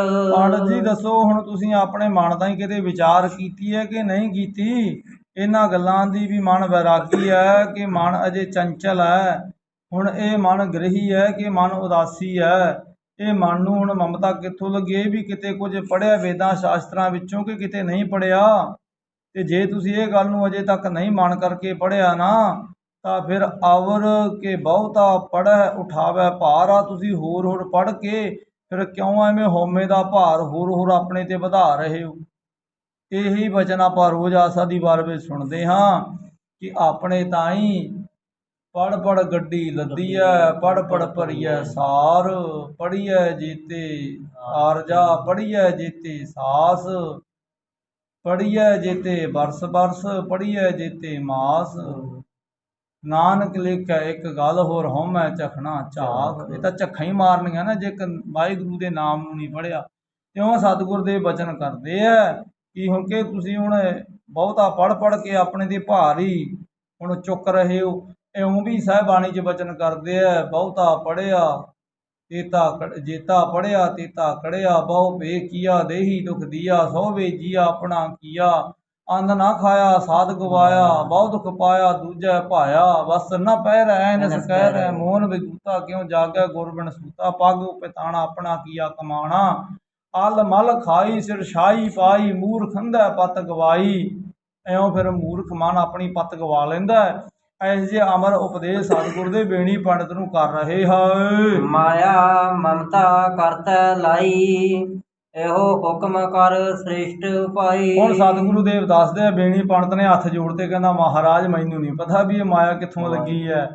ਤੇ ਮਹਾਰਾਜ ਫਿਰ ਦੱਸਦੇ ਆ ਉਹਨੂੰ, ਮਾਇਆ ਮਮਤਾ ਕਰਤੈ ਲਾਈ ਭਾਈ। ਬੇਣੀ ਪੰਡਤ ਤੇ ਮਾਇਆ ਤਾਂ ਪਰਮੇਸ਼ਰ ਨੇ ਆਪਣੇ ਹੁਕਮ ਦੇ ਨਾਲ ਹੀ ਪੈਦਾ ਕਰਕੇ ਜੀਵਾਂ ਨੂੰ ਚੰਬੇੜੀ ਹੋਈ ਹੈ। ਇਹ ਹੁਕਮ ਕਰ ਸ੍ਰਿਸ਼ਟ ਉਪਾਈ, ਇਹ ਆਪਣੇ ਤਾਂ ਹੀ ਉਹਦੇ ਹੁਕਮ ਦੇ ਵਿੱਚ ਹੀ ਇਹ ਸਾਰਾ ਜਗਤ ਪੈਦਾ ਹੋਇਆ ਹੈ। ਤੇ ਕਿਵੇਂ ਪੈਦਾ ਹੋਇਆ ਹੈ ਇਹਦੇ ਬਾਰੇ ਆਪਾਂ ਰੋਜ਼ ਬਚਨ ਪੜ੍ਹਦੇ ਹਾਂ ਕਿ ਵਾਹਿਗੁਰੂ ਨੇ ਆਪੀ ਨੇ ਆਪ ਸਾਜਿਓ, ਆਪੀ ਨੇ ਰਚਿਓ ਨਾਉ। ਦੂਈ ਕੁਦਰਤ ਸਾਜੀ ਕਰ ਆਸਨ ਡਿਠੋ ਚਾਓ। ਦਾਤਾ ਕਰਤਾ ਆਪ ਤੂੰ ਤੁਸ ਦੇਵੈ ਕਰੈ ਬਸਾਓ। ਤੂੰ ਜਾਣ ਹੋਈ ਸਭ ਸਹਿ ਦੇ ਲੈ ਸਹਿ ਜਿੰਦ ਗਵਾਓ, ਕਰ ਆਸਨ ਡਿਠੋ ਚਾਓ। ਹੁਣ ਇਉਂ ਸਤਿਗੁਰ ਦੇ ਬੇਣੀ ਨੂੰ ਸਮਝਾਉਂਦੇ ਆ ਵੀ ਮਾਇਆ ਵੀ ਪਰਮੇਸ਼ਰ ਨੇ ਪੈਦਾ ਕੀਤੀ ਹੈ ਤੇ ਆ ਸਾਰੀ ਸ੍ਰਿਸ਼ਟੀ ਦੇ ਜਿੰਨੇ ਜੀਵ ਰਚੇ ਆ ਇਹ ਵਾਹਿਗੁਰੂ ਨੇ ਪੈਦਾ ਕੀਤੇ ਹੈ। ਗੁਰ ਪ੍ਰਸਾਦੇ ਬੁਝੋ ਭਾਈ, ਸਦਾ ਰਹੋ ਹਰ ਕੀ ਸਰਨਾਈ। ਤੇ ਜਿਹੜੇ ਗੁਰੂ ਦੀ ਕਿਰਪਾ ਦੇ ਨਾਲ ਇਹ ਗੱਲ ਨੂੰ ਬੁੱਝ ਲੈਂਦੇ ਆ ਉਹ ਸਦਾ ਹੀ ਫਿਰ ਸੱਚੇ ਵਾਹਿਗੁਰੂ ਦੀ ਸ਼ਰਨ ਵਿੱਚ ਰਹਿੰਦੇ ਆ ਤੇ ਮਾਇਆ ਮਮਤਾ ਦਾ ਫਿਰ ਉਹ ਜ਼ੋਰ ਆਪਣੇ ਤੇ ਪੈਣ ਨਹੀਂ ਦਿੰਦੇ। ਸੇ ਪੰਡਤ ਜੋ ਤਿਹਾ ਗੁਣਾ ਕੀ ਪੰਡ ਉਤਾਰੈ, ਆਂਦਿਨ ਏਕੋ ਨਾਮ ਵਖਾਣੈ। ਤੇ ਇਉਂ ਫਿਰ ਪੰਡਤ ਜਿਹੜੇ ਫਿਰ ਤਿੰਨਾਂ ਗੁਣਾਂ ਦੇ ਬੋਝ ਨੂੰ ਫਿਰ ਲਾਹ ਸੁੱਟ ਦਿੰਦੇ ਹੈ ਨਾ, ਉਹ ਫਿਰ ਹਰ ਰੋਜ਼ ਵਾਹਿਗੁਰੂ ਦੇ ਇੱਕੋ ਸੱਚੇ ਨਾਮ ਨੂੰ ਫਿਰ ਸਿਮਰਦੇ ਰਹਿੰਦੇ ਹਨ। ਸਤਿਗੁਰ ਕੀ ਉਹ ਦੀਖਿਆ ਲੈ, ਸਤਿਗੁਰ ਆਗੈ ਸੀਸ ਧਰੇ। ਫਿਰ ਬੇਣੀ ਉਹ ਸਦਾ ਸੱਚੇ ਗੁਰੂ ਦੇ ਸ਼ਬਦ ਦੀ ਸਿੱਖਿਆ ਨੂੰ ਕਮਾਉਂਦੇ ਆ ਤੇ ਆਪਣੇ ਤਾਂ ਹੀ ਸਤਿਗੁਰ ਆਗੈ ਸੀਸ ਧਰੇ। ਉਹ ਆਪਣਾ ਸਿਰ ਗੁਰੂ ਦੇ ਚਰਨਾਂ ਤੇ ਰੱਖ ਦਿੰਦੇ ਆ, ਭਾਵ ਉਹ ਸਦਾ ਗੁਰੂ ਦੇ ਹੁਕਮ ਦੀ ਕਾਰ ਕਮਾਉਂਦੇ ਹਨ। ਸਦਾ ਅਲਗ ਰਹਿ ਨਿਰਵਾਣ, ਸੋ ਪੰਡਤ ਦਰਗਹ ਪ੍ਰਵਾਨ। ਅਲੱਗ ਦਾ ਭਾਵ ਹੁੰਦਾ ਵੱਖਰਾ ਤੇ ਨਿਰਵਾਣੋਂ ਫਿਰ ਸਦਾ ਨਿਰਲੇਪ ਰਹਿੰਦੇ ਆ। ਮਾਇਆ ਦੇ ਮੋਹ ਦਾ ਫਿਰ ਉਹਨਾਂ ਤੇ ਪ੍ਰਭਾਵ ਨਹੀਂ ਪੈਂਦਾ। ਸੋ ਪੰਡਤ ਦਰਗਹ ਪ੍ਰਵਾਨ। ਸੋ ਬੇਣੀ ਫਿਰ ਇਹੋ ਜਿਹੇ ਪੰਡਤ ਲੋਕ ਨਾ ਆਪਣੇ ਤਾਂ ਹੀ ਉਹ ਵਾਹਿਗੁਰੂ ਦੀ ਦਰਗਾਹ ਦੇ ਵਿੱਚ ਪ੍ਰਵਾਨ ਹੋ ਜਾਂਦੇ ਹਨ। ਸਭਨਾ ਮਹਿ ਏਕੋ ਏਕ ਵਖਾਣੈ, ਜਾਂ ਏਕੋ ਵੇਖੈ ਤਾਂ ਏਕੋ ਜਾਣੈ। ਤੇ ਇਉਂ ਫਿਰ ਸਾਰਿਆਂ ਦੇ ਵਿੱਚ ਇੱਕੋ ਇੱਕ ਫਿਰ ਵਾਹਿਗੁਰੂ ਹੀ ਫਿਰ ਜੀਵਾਂ ਦੇ ਵਿੱਚ ਜਿਹੜਾ ਵਸਦਾ ਉਹ ਨਜ਼ਰ ਆਉਂਦਾ। ਉਹਨਾਂ ਦੇ ਤਾਂ ਸਭਨਾ ਮੈਂ ਏਕੋ ਵਖਾਣੈ, ਇੱਕੋ ਇੱਕ ਹੀ ਫਿਰ ਨਜ਼ਰ ਪੈਂਦਾ ਹੈ। ਤੇ ਜਾਂ ਏਕੋ ਵੇਖੈ ਏਕੋ ਜਾਣੈ, ਤੇ ਫਿਰ ਸਾਰੇ ਪਾਸੇ ਇੱਕੋ ਇੱਕ ਵਾਹਿਗੁਰੂ ਨਜ਼ਰ ਆਉਂਦਾ। ਜਿਵੇਂ ਆਪਾਂ ਬਾਣੀ ਦੇ ਵਿੱਚ ਭਗਤ ਕਬੀਰ ਜੀ ਦੇ ਬਚਨ ਪੜ੍ਹਦੇ ਹਾਂ ਨਾ ਕਿ ਅਵਲ ਅੱਲ੍ਹਾ ਨੂਰ ਪਾਇਆ ਕੁਦਰਤ ਕੇ ਸਭ ਬੰਦੇ, ਏਕ ਨੂਰ ਤੇ ਸਭ ਜਗ ਉਪਜਾ ਕੌਣ ਭਲੇ ਕੋ ਮੰਦੇ ਲੋਗਾ। ਭਰਮ ਨਾ ਭੁੱਲੋ ਭਾਈ, ਖਾਲਕ ਖਲਕ ਖਲਕ ਮੈਂ ਖਾਲਕ, ਪੂਰ ਰਿਹੋ ਸਰਬ ਥਾਈ। माटी एक अनेक भांत कर साजी, साजन हारै ना कछ पोच माटी के भांडे, ना कछ पोच कुंभारै। फिर उन्हां दे ताईं ਇੰਨੀ ਬਖਸ਼ਿਸ਼ ਵਰਤਦੀ ਹੈ। ਫਿਰ ਉਹਨਾਂ ਦੇ ਤਾईं ਸਾਰੇ ਪਾਸੇ ਇੱਕ ਵਾਹਿਗੁਰੂ ਹੀ ਨਜ਼ਰ ਆਉਂਦਾ ਹੈ ਤੇ ਸਾਰਿਆਂ ਦੇ ਤਾईं ਸਭਨੀ ਘਟੀ 100 ਵਸੈ 100 ਬਿਨ ਘਟ ਨਾ ਕੋਈ। ਇਹੋ ਜਿਹੀ ਉਹਨਾਂ ਦੀ ਫਿਰ ਬ੍ਰਹਮ ਅਵਸਥਾ ਪੰਡਤ ਬੀਣੀ ਹੋ ਜਾਇਆ ਕਰਦੀ ਹੈ। ਜਾ ਕੋ ਬਖਸ਼ੇ ਮੇਲੇ ਹੋਏ, ਇੱਥੇ ਉੱਥੇ ਸਦਾ ਸੁਖ ਹੋਏ। ਤੇ ਫਿਰ ਜਿਨ੍ਹਾਂ ਤੇ ਉਹ ਵਾਹਿਗੁਰੂ ਆਪਣੀ ਬਖਸ਼ਿਸ਼ ਕਰ ਦਿੰਦਾ ਹੈ, ਉਹਨਾਂ ਨੂੰ ਫਿਰ ਉਹ ਆਪਣੇ ਤੇ ਮਿਲਾ ਲੈਂਦਾ ਹੈ। ਫਿਰ ਇੱਥੇ ਤੇ ਉੱਥੇ ਉਹ ਸਦਾ ਉਹਦੇ ਤਾਂ ਹੀ ਮਿਲੇ ਹੀ ਰਹਿੰਦੇ ਹਨ। ਕਹਿਤ ਨਾਨਕ ਕਵਣ ਬਿਦ ਕਰੇ ਕਿਆ ਕੋਏ, ਸੋਈ ਮੁਕਤ ਜਾਕੋ ਕਿਰਪਾ ਹੋਏ। ਪਰ ਇੱਥੇ ਗੁਰੂ ਨਾਨਕ ਸਾਹਿਬ ਦੀ ਮੋਹਰ ਲਾ ਕੇ ਗੁਰੂ ਅਮਰਦਾਸ ਮਹਾਰਾਜ ਬੇਣੀ ਨੂੰ ਸਮਝਾਉਂਦੇ ਆ, ਬੇਣੀ ਜੀ ਮਾਇਆ ਦੇ ਬੰਧਨਾਂ ਤੋਂ ਖਲਾਸੀ ਕੋਈ ਆਪਣੀ ਅਕਲ ਦੇ ਨਾਲ ਨਹੀਂ ਪ੍ਰਾਪਤ ਕਰ ਸਕਦਾ। ਮਨੁੱਖ ਦੇ ਕੋਲੇ ਕੋਈ ਐਸੀ ਜੁਗਤੀ ਨਹੀਂ ਹੈ, ਇਹ ਜੁਗਤੀ ਤਾਂ ਪੂਰੇ ਗੁਰੂ ਕੋਲੇ ਹੈ। ਸੋਈ ਮੁਕਤ ਜਾ ਕਉ ਕਿਰਪਾ ਕਰੇ, ਜੀ ਤੇ ਪੂਰਾ ਗੁਰੂ ਕਿਰਪਾ ਕਰ ਦਿੰਦਾ, ਆਪਣੀ ਮਿਹਰ ਕਰ ਦਿੰਦਾ ਹੈ ਤੇ ਉਹੀ ਫਿਰ ਮਾਇਆ ਦੇ ਬੰਧਨਾਂ ਤੋਂ ਖਲਾਸੀ ਪਾਉਂਦਾ ਹੈ। ਆਨ ਦਿਨ ਹਰ ਗੁਣ ਗਾਵੇ ਸੋਏ, ਸ਼ਾਸਤਰ ਵੈਦ ਕੀ ਫਿਰ ਕੂਕ ਨਾ ਹੋਏ। ਫਿਰ ਉਹ ਆਣ ਦਿਨ ਰਾਤ ਉਹ ਪਰਮੇਸ਼ਰ ਦੇ ਸੱਚੇ ਗੁਣਾਂ ਨੂੰ ਗਾਉਂਦਾ ਰਹਿੰਦਾ ਹੈ। ਸ਼ਾਸਤਰ ਵੇਦ ਕੀ ਫਿਰ ਕੂਕ ਨਾ ਹੋਏ, ਫਿਰ ਉਹਦੇ ਤਾਈਂ ਕੂਕ ਦਾ ਭਾਵ ਕੋਈ ਰੌਲਾ ਫਿਰ ਨਹੀਂ ਰਹਿੰਦਾ। ਉਹ ਆਪਣੇ ਤਾਈਂ ਫਿਰ ਜਪ ਤਪ ਵਰਨ ਆਦਿਕ ਦਾ ਜਿਹੜਾ ਵਖੀੜਾ ਹੈ ਨਾ, ਬਾਹਰਲੀ ਫੋਕੀ ਮਰਿਆਦਾ ਉਹਦੇ ਵਿੱਚ ਨਹੀਂ ਉਲਝਦਾ। ਉਹਦਾ ਆਪਣੇ ਤਾਈਂ ਜਪ ਮਨ ਮੇਰੇ ਗੋਬਿੰਦ ਕੀ ਬਾਣੀ, ਉਹਦਾ ਸਦਾ ਸੱਚੇ ਗੋਬਿੰਦ ਦੀ ਬਾਣੀ ਜਪਦਾ ਰਹਿੰਦਾ ਤੇ ਜਿਹਦੇ ਕਰਕੇ ਫਿਰ ਉਹ ਆਪਣੇ ਤਾਈਂ ਪਾਰਾ ਆਪਣੇ ਤਾਈਂ ਕਲਿਆਣ ਨੂੰ ਹਾਸਲ ਕਰ ਲੈਂਦਾ ਹੈ। ਚਉਪਈ ਸਹਿਤ ਅਰਥ ਕੇ ਸ਼ਬਦ ਬਖਾਨਾ, ਸੁਣ ਪੰਡਤ ਹਾਲਿਓ ਨਿਜ ਮਾਨਾ। ਇਉਂ ਫਿਰ ਸਤਿਗੁਰੂ ਜੀ ਨੇ ਜਦੋਂ ਸਾਰਾ ਸ਼ਬਦ ਅਰਥਾਂ ਸਮੇਤ ਸਮਝਾਇਆ ਤੇ ਪੰਡਤ ਬੇਣੀ ਦੇ ਮਨ ਦਾ ਹੰਕਾਰ ਦੂਰ ਹੋ ਗਿਆ। ਮਹਨ ਸਭ ਹੋਏ ਵਿਚਾਰਨ ਲਾਗਾ, ਉਜਰਤ ਸਤ ਕਰਤ ਅਨੁਰਾਗਾ। ਆਪਣੇ ਤਾਂ ਹੀ ਨਾ ਇਹ ਫਿਰ ਸੱਚੇ ਨਾਮ ਦਾ ਫਿਰ ਵਿਚਾਰ ਕਰਨ ਲੱਗਿਆ ਗੁਰੂ ਦੀ ਮੱਤ ਨਾਲ, ਤੇ ਫਿਰ ਗੁਰੂ ਜੀ ਦੇ ਤਾਂ ਹੀ ਪ੍ਰੇਮ ਹੁਣ ਪ੍ਰਾਪਤ ਕਰਨ ਲੱਗਾ। ਕਿਰਪਾ ਦ੍ਰਿਸ਼ਟ ਪੁਨ ਗੁਰ ਕੇ ਕੀਨਸ, ਅੰਤਰ ਬ੍ਰਿਤ ਹੋਏ ਸੁਖ ਚੀਨਸ। ਤੇ ਫਿਰ ਗੁਰੂ ਜੀ ਨੇ ਆਪਣੇ ਤੇ ਇਹਦੀ ਫਿਰ ਦਇਆ ਦ੍ਰਿਸ਼ਟੀ ਕੀਤੀ, ਜਿਹਦੇ ਕਰਕੇ ਇਹਦੀ ਅੰਤਰ ਬਿਰਤੀ ਫਿਰ ਸੁਖ ਚੀਨਸ ਅੰਤਰਾਤਮੇ ਸੁਖ ਨੂੰ ਅਨੁਭਵ ਕਰਨ ਲੱਗੀ। ਜਨਮ ਜਨਮ ਕੋ ਸੁਪਤ ਜਗਾਇਓ, ਨਿਜ ਸਰੂਪ ਆਤਮ ਪ੍ਰਗਟਾਇਓ। ਗੁਰੂ ਅਮਰਦਾਸ ਮਹਾਰਾਜ ਜੀ ਨੇ ਇਹਨੂੰ ਹੁਣ ਜਨਮਾਂ ਜਨਮਾਂਤਰਾਂ ਦੇ ਮਾਇਆ ਮੋਹ ਵਿੱਚ ਡੁੱਬੇ ਹੋਏ, ਵਿਦਿਆ ਦੇ ਹੰਕਾਰ ਵਿੱਚ ਗਰਸੇ ਹੋਏ ਨੂੰ ਜਗਾ ਦਿੱਤਾ ਤੇ ਇਹਦੇ ਤਾਂ ਹੀ ਨਿਜ ਸਰੂਪ ਆਤਮ ਪ੍ਰਗਟਾਇਓ। ਇਹਨੂੰ ਆਤਮ ਸਰੂਪ ਦਾ ਫਿਰ ਪ੍ਰਗਟਾਵਾ ਕਰਕੇ ਵਿਖਾਲ ਦੇਣਾ ਕੀਤਾ। ਬੈਠੇ ਲੱਗੀ ਸਮਾਧ ਡੋਲੇ, ਵਾਹਿਗੁਰੂ ਕੇਤਕ ਦੇਰ ਮੈਂ ਲੋਚਨ ਖੋਲੇ। ਇਉਂ ਬੈਠੇ ਬੈਠੇ ਇਸ ਬੇਣੀ ਪੰਡਤ ਦੀ ਸਮਾਧੀ ਲੱਗ ਜਾਂਦੀ ਹੈ। ਆਖੋ ਧੰਨ ਗੁਰੂ ਅਮਰਦਾਸ, ਧੰਨ ਗੁਰੂ ਅਮਰਦਾਸ ਮਹਾਰਾਜ, ਐਡੀ ਬਖਸ਼ਿਸ਼ ਕੀਤੀ ਸਤਿਗੁਰਾਂ ਨੇ। ਇਹਦੇ ਤਾਹੀਂ ਅਮਿਆ ਦ੍ਰਿਸ਼ਟ ਕਰੈ ਸੁਭ ਹਰੈ ਸਕਲ ਮਲ, ਐਸੀ ਅਮਰ ਦ੍ਰਿਸ਼ਟੀ ਕੀਤੀ, ਬੈਠੇ ਬੈਠੇ ਖਾਲਸਾ ਦੀ ਸਮਾਧੀ ਲੱਗ ਗਈ ਹੈ, ਬਿਰਤੀ ਟਿਕ ਗਈ ਹੈ। ਕਿੰਨੇ ਚਿਰ ਮਗਰੋਂ ਫਿਰ ਇਹਨੇ ਆਪਣੇ ਤਾਹੀਂ ਨੇਤਰ ਖੁੱਲ੍ਹਣਾ ਕੀਤੇ। ਦੇਖ ਅਵਸਥਾ ਗੁਰੂ ਸਰਾਹਿਓ, ਪੰਡਤ ਭਏ ਧਨ ਦੁਖ ਲਾਇਓ। ਇਉਂ ਸਤਿਗੁਰੂ ਦੇਵ ਜੀ ਨੇ ਫਿਰ ਵੇਖਿਆ ਤੇ ਸਤਿਗੁਰੂ ਦੇਵ ਜੀ ਨੇ ਇਹਦੀ ਸ਼ਲਾਘਾ ਕੀਤੀ, ਕਹਿਣ ਲੱਗੇ ਪੰਡਤ ਤੂੰ ਧੰਨ ਹੋ ਗਿਆ ਹੈ, ਤੂੰ ਸਾਰੇ ਦੁੱਖਾਂ ਤੋਂ ਹੁਣ ਮੁਕਤ ਹੋ ਗਿਆ ਹੈ। ਤਬ ਬੇਣੀ ਮਨ ਆਨੰਦ ਪਾਵਾ, ਸਤਿਗੁਰ ਸੋਜਿਸ ਅਨੇਕ ਬਿਦ ਗਾਵਾ। ਇਉਂ ਬੇਣੀ ਦਾ ਮਨ ਬਹੁਤ ਆਨੰਦ ਮਗਨ ਹੋ ਗਿਆ ਤੇ ਉਹਨੇ ਫਿਰ ਅਨੇਕਾਂ ਢੰਗਾਂ ਦੇ ਨਾਲ ਗੁਰੂ ਜੀ ਦੀ ਬੇਅੰਤ ਮਹਾਨ ਮਹਿਮਾ ਨੂੰ ਆਪਣੇ ਮੁਖ ਤੋਂ ਗਾਉਣਾ ਕੀਤਾ। ਭਗਤ ਹੇਤ ਅਵਤਾਰ ਗੁਸਾਈ, ਮਹਿਮਾ ਤੁਮਰੀ ਤੁਮ ਬਨ ਆਈ। ਤੇ ਬੇਨਤੀਆਂ ਕਰਦਾ ਮਹਾਰਾਜ, ਤੁਸੀਂ ਤਾਂ ਪਰਮੇਸ਼ਰ ਸਰੂਪ ਹੋ, ਤੁਹਾਡੀ ਮਹਿਮਾ ਤੁਹਾਨੂੰ ਹੀ ਬਣਾਉਂਦੀ ਹੈ। ਤੁਸੀਂ ਤਾਂ ਭਗਤੀ ਦ੍ਰਿੜ ਕਰਾਉਣ ਦੇ ਲਈ ਨਾ ਇਸ ਮਾਤਲੋਕ ਤੇ ਆਉਣਾ ਕੀਤਾ ਹੈ। ਕੇਤਕ ਦਿਨ ਸਤਿਗੁਰ ਕੇ ਪਾਸ, ਰਹਿਓ ਪ੍ਰੀਤ ਧਰ ਤਜ ਸਭਿਆਸ। ਇਉਂ ਕਿੰਨੇ ਦਿਨੀ ਬੇਣੀ ਪੰਡਤ ਗੁਰੂ ਚਰਨਾਂ ਦੇ ਵਿੱਚ ਬੜੇ ਪ੍ਰੇਮ ਦੇ ਸਹਿਤ ਰਿਹਾ। ਹੁਣ ਕੋਈ ਚਿਤ ਵਿੱਚ ਇੱਛਾ ਨਾ ਰਹੀ। ਹੁਣ ਪੂਰਾ ਹੀ ਮਨੋ ਤਨੋ ਨਿਸ਼ਕਾਮ ਹੋ ਕਰਕੇ ਸਤਿਗੁਰਾਂ ਦੇ ਚਰਨਾਂ ਦਾ ਭੌਰਾ ਹੋ ਗਿਆ। ਪੋਸਟਰ ਭਾਰਜ ਪੁਸਤਕ ਬ੍ਰਿੰਦ ਸਰਤਾ ਵਿਖੈ ਬਹਾਏ ਬਿਲੰਦ। ਆਹ ਤੇ ਜਿਹੜੀਆਂ ਉੱਠਤੇ ਤੇ ਬਹੁਤੀਆਂ ਹੁਣ ਕਿਤਾਬਾਂ ਦੇ ਗੱਡੇ ਲੱਦੇ ਸੀ ਉਹ ਸਾਰੀਆਂ ਬਿਆਸਾ ਦਰਿਆ ਦੇ ਵਿੱਚ ਰੋੜ ਦਿੰਦਾ ਹੈ। ਸ਼ਾਂਤ ਪਾਏ ਕਰ ਸ਼ੀਤਲ ਹੋਵਾ ਤਾਪ ਵਿਕਾਰਨ ਕੋ ਰਖੋਵਾ। ਇਉਂ ਇਹਨੂੰ ਫਿਰ ਮਨ ਕਰਕੇ ਫਿਰ ਸ਼ਾਂਤੀ ਪ੍ਰਾਪਤ ਹੋਈ, ਅੰਦਰੋਂ ਸੀਤਲ ਹੋ ਗਿਆ। ਤੇ ਕਿਉਂ ਹੋ ਗਿਆ? ਕਿਉਂਕਿ ਤਪਤ ਕੜਾਹਾ ਬੁਝ ਗਿਆ, ਗੁਰ ਸੀਤਲ ਨਾਮ ਦੀਓ। ਗੁਰੂ ਨੇ ਸੀਤਲ ਨਾਮ ਦੇਤਾ। ਹੁਣ ਜਿਹੜੀ ਵਿੱਦਿਆ ਸੀ, ਫੋਕੀ ਵਿੱਦਿਆ ਪੜ੍ਹੀ ਹੋਈ ਸੀ, ਉਹਦੇ ਕਰਕੇ ਮਨ ਹੰਕਾਰੀ ਹੋ ਗਿਆ ਸੀ, ਤੇ ਜਿਹਦੇ ਕਰਕੇ ਫਿਰ ਅੰਦਰ ਕੋਈ ਸੁੱਖ ਨਹੀਂ ਸੀ, ਕੋਈ ਸ਼ਾਂਤੀ ਨਹੀਂ ਸੀ, ਕੋਈ ਸਹਿਜ ਨਹੀਂ ਸੀ, ਕੋਈ ਖੇੜਾ ਨਹੀਂ ਸੀ, ਕੋਈ ਵਿਕਾਸ ਨਹੀਂ ਸੀ। ਪਰ ਜਦੋਂ ਗੁਰੂ ਦਾ ਉਪਦੇਸ਼ ਕਮਾਇਆ ਤੇ ਫਿਰ ਉਪਦੇਸ਼ ਕਮਾਉਣ ਦੇ ਨਾਲ ਕੀ ਹੋਇਆ? ਨਾਨਕ ਭਗਤਾਂ ਸਦਾ ਵਿਗਾਸ।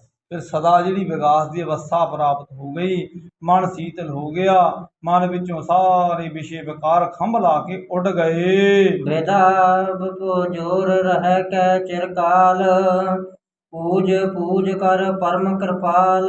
ਇਉਂ ਫਿਰ ਕਿੰਨਾ ਸਮਾਂ ਗੁਰੂ ਜੀ ਦੇ ਕੋਲ ਰਿਹਾ, ਕਿਰਪਾਲੂ ਸਤਿਗੁਰੂ ਦੇਵ ਜੀ ਦੇ ਚਰਨਾਂ ਤੇ ਬਲਿਹਾਰ ਹੁੰਦਾ ਰਿਹਾ।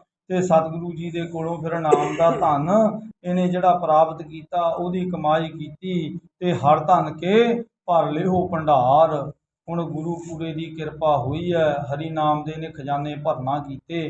ਫਿਰ ਇੱਥੇ ਨਹੀਂ ਖਾਲਸਾ ਜੀ ਬਸ ਹੋਈ, ਫਿਰ ਸਤਿਗੁਰੂ ਜੀ ਨੇ ਨਾ ਬੇਣੀ ਪੰਡਤ ਨੂੰ ਮੰਜੀ ਬਖਸ਼ੀ, ਤੇ ਬੇਣੀ ਪੰਡਤ ਨੇ ਫਿਰ ਬਹੁਤ ਸਿੱਖੀ ਦਾ ਪ੍ਰਚਾਰ ਕੀਤਾ ਤੇ ਬਹੁਤ ਜ਼ਿਆਦਾ ਫਿਰ ਇਹਨੇ ਗੁਰੂ ਨਾਨਕ ਘਰ ਦੇ ਫਿਰ ਉਪਦੇਸ਼ ਨੂੰ ਭੁੱਲੇ ਹੋਏ ਜੀਵਾਂ ਨੂੰ ਦ੍ਰਿੜ ਕਰਵਾ ਕਰਕੇ ਸਿੱਖੀ ਦੀ ਜਾਚ ਸਿਖਾਉਣਾ ਕੀਤੀ। ਤੇ ਸਤਿਗੁਰੂ ਦੇਵ ਜੀਆਂ ਨੇ ਫਿਰ ਇਹਦੇ ਤਾਈਂ ਬਹੁਤ ਵੱਡੀ ਬਖਸ਼ਿਸ਼ ਕੀਤੀ, ਜਿਹੜਾ ਵਿੱਦਿਆ ਦੇ ਹੰਕਾਰ ਵਿੱਚ ਫਸਿਆ ਹੋਇਆ ਸੀ। ਤੇ ਇੱਥੇ ਇਹ ਬੇਣੀ ਦੀ ਜਿਹੜੀ ਸਾਖੀ ਹੈ, ਪ੍ਰਸੰਗ ਇੱਥੇ ਪੂਰਾ ਹੁੰਦਾ। ਇਹਦੀ ਆਪਾਂ ਸਮਾਪਤੀ ਕਰਦੇ ਹਾਂ। ਕੱਲ੍ਹ ਨੂੰ ਆਪਾਂ ਅਗਲੀ ਸਾਖੀ ਇਸੇ ਪ੍ਰਸੰਗ ਵਿੱਚ ਜੋ 62 ਨੰਬਰ ਵਿੱਚ ਅੰਕ ਵਿੱਚ ਹੈ ਉਹ ਆਪਾਂ ਵਿਚਾਰਨ ਦਾ ਯਤਨ ਕਰਾਂਗੇ। ਹੋਈਆਂ ਬੇਅੰਤ ਭੁੱਲਾਂ ਦੀ ਖਿਮਾ ਆਪ ਸੰਗਤ ਸਤਿਗੁਰੂ ਪਿਤਾ ਬਖਸ਼ੰਦ ਨੇ ਆਓ। ਅਖੀਰਲੀਆਂ 2 ਪੰਕਤੀਆਂ ਪੜ੍ਹ ਇੱਥੇ ਇਸ ਪ੍ਰਸੰਗ ਨੂੰ ਵਿਰਾਮ ਦਈਏ ਜੀ। ਵਿਦਾਬ ਭਾਗ ਜੋਰ ਰਹਿ ਕੇ ਚਿਰਕਾਲ ਪੂਜ ਪੂਜ ਕਰ ਪਰਮ ਕਿਰਪਾਲ। हे अच्युत हे पार ब्रह्म अविनाशी अगनाश। हे पूर्ण हे सर्व में दुख पंजन गुण तास। हे संगी हे निरंकार हे निर्गुण सब टेक। हे गोविंद हे गुण निधान जागै सदा विवेक। हे अपरंपर हर हरे हर पी होवन हार। हे संता कै सदा संग निरारा आधार। हे ठाकुर हूँ दास रो मैं निर्गुण गुण नहीं कोय। नानक दीजै नाम दान राखो हियै परोए। आए प्रभ शरणागति कृपा निध दयाल। एक अखर हर मन बसत नानक होत निहाल। आए प्रभ शरणागति कृपा निध दयाल। एक अखर हर मन बसत नानक होत निहाल। ਵਾਹਿਗੁਰੂ ਜੀ ਕਾ ਖਾਲਸਾ ਵਾਹਿਗੁਰੂ ਜੀ ਕੀ ਫਤਿਹ।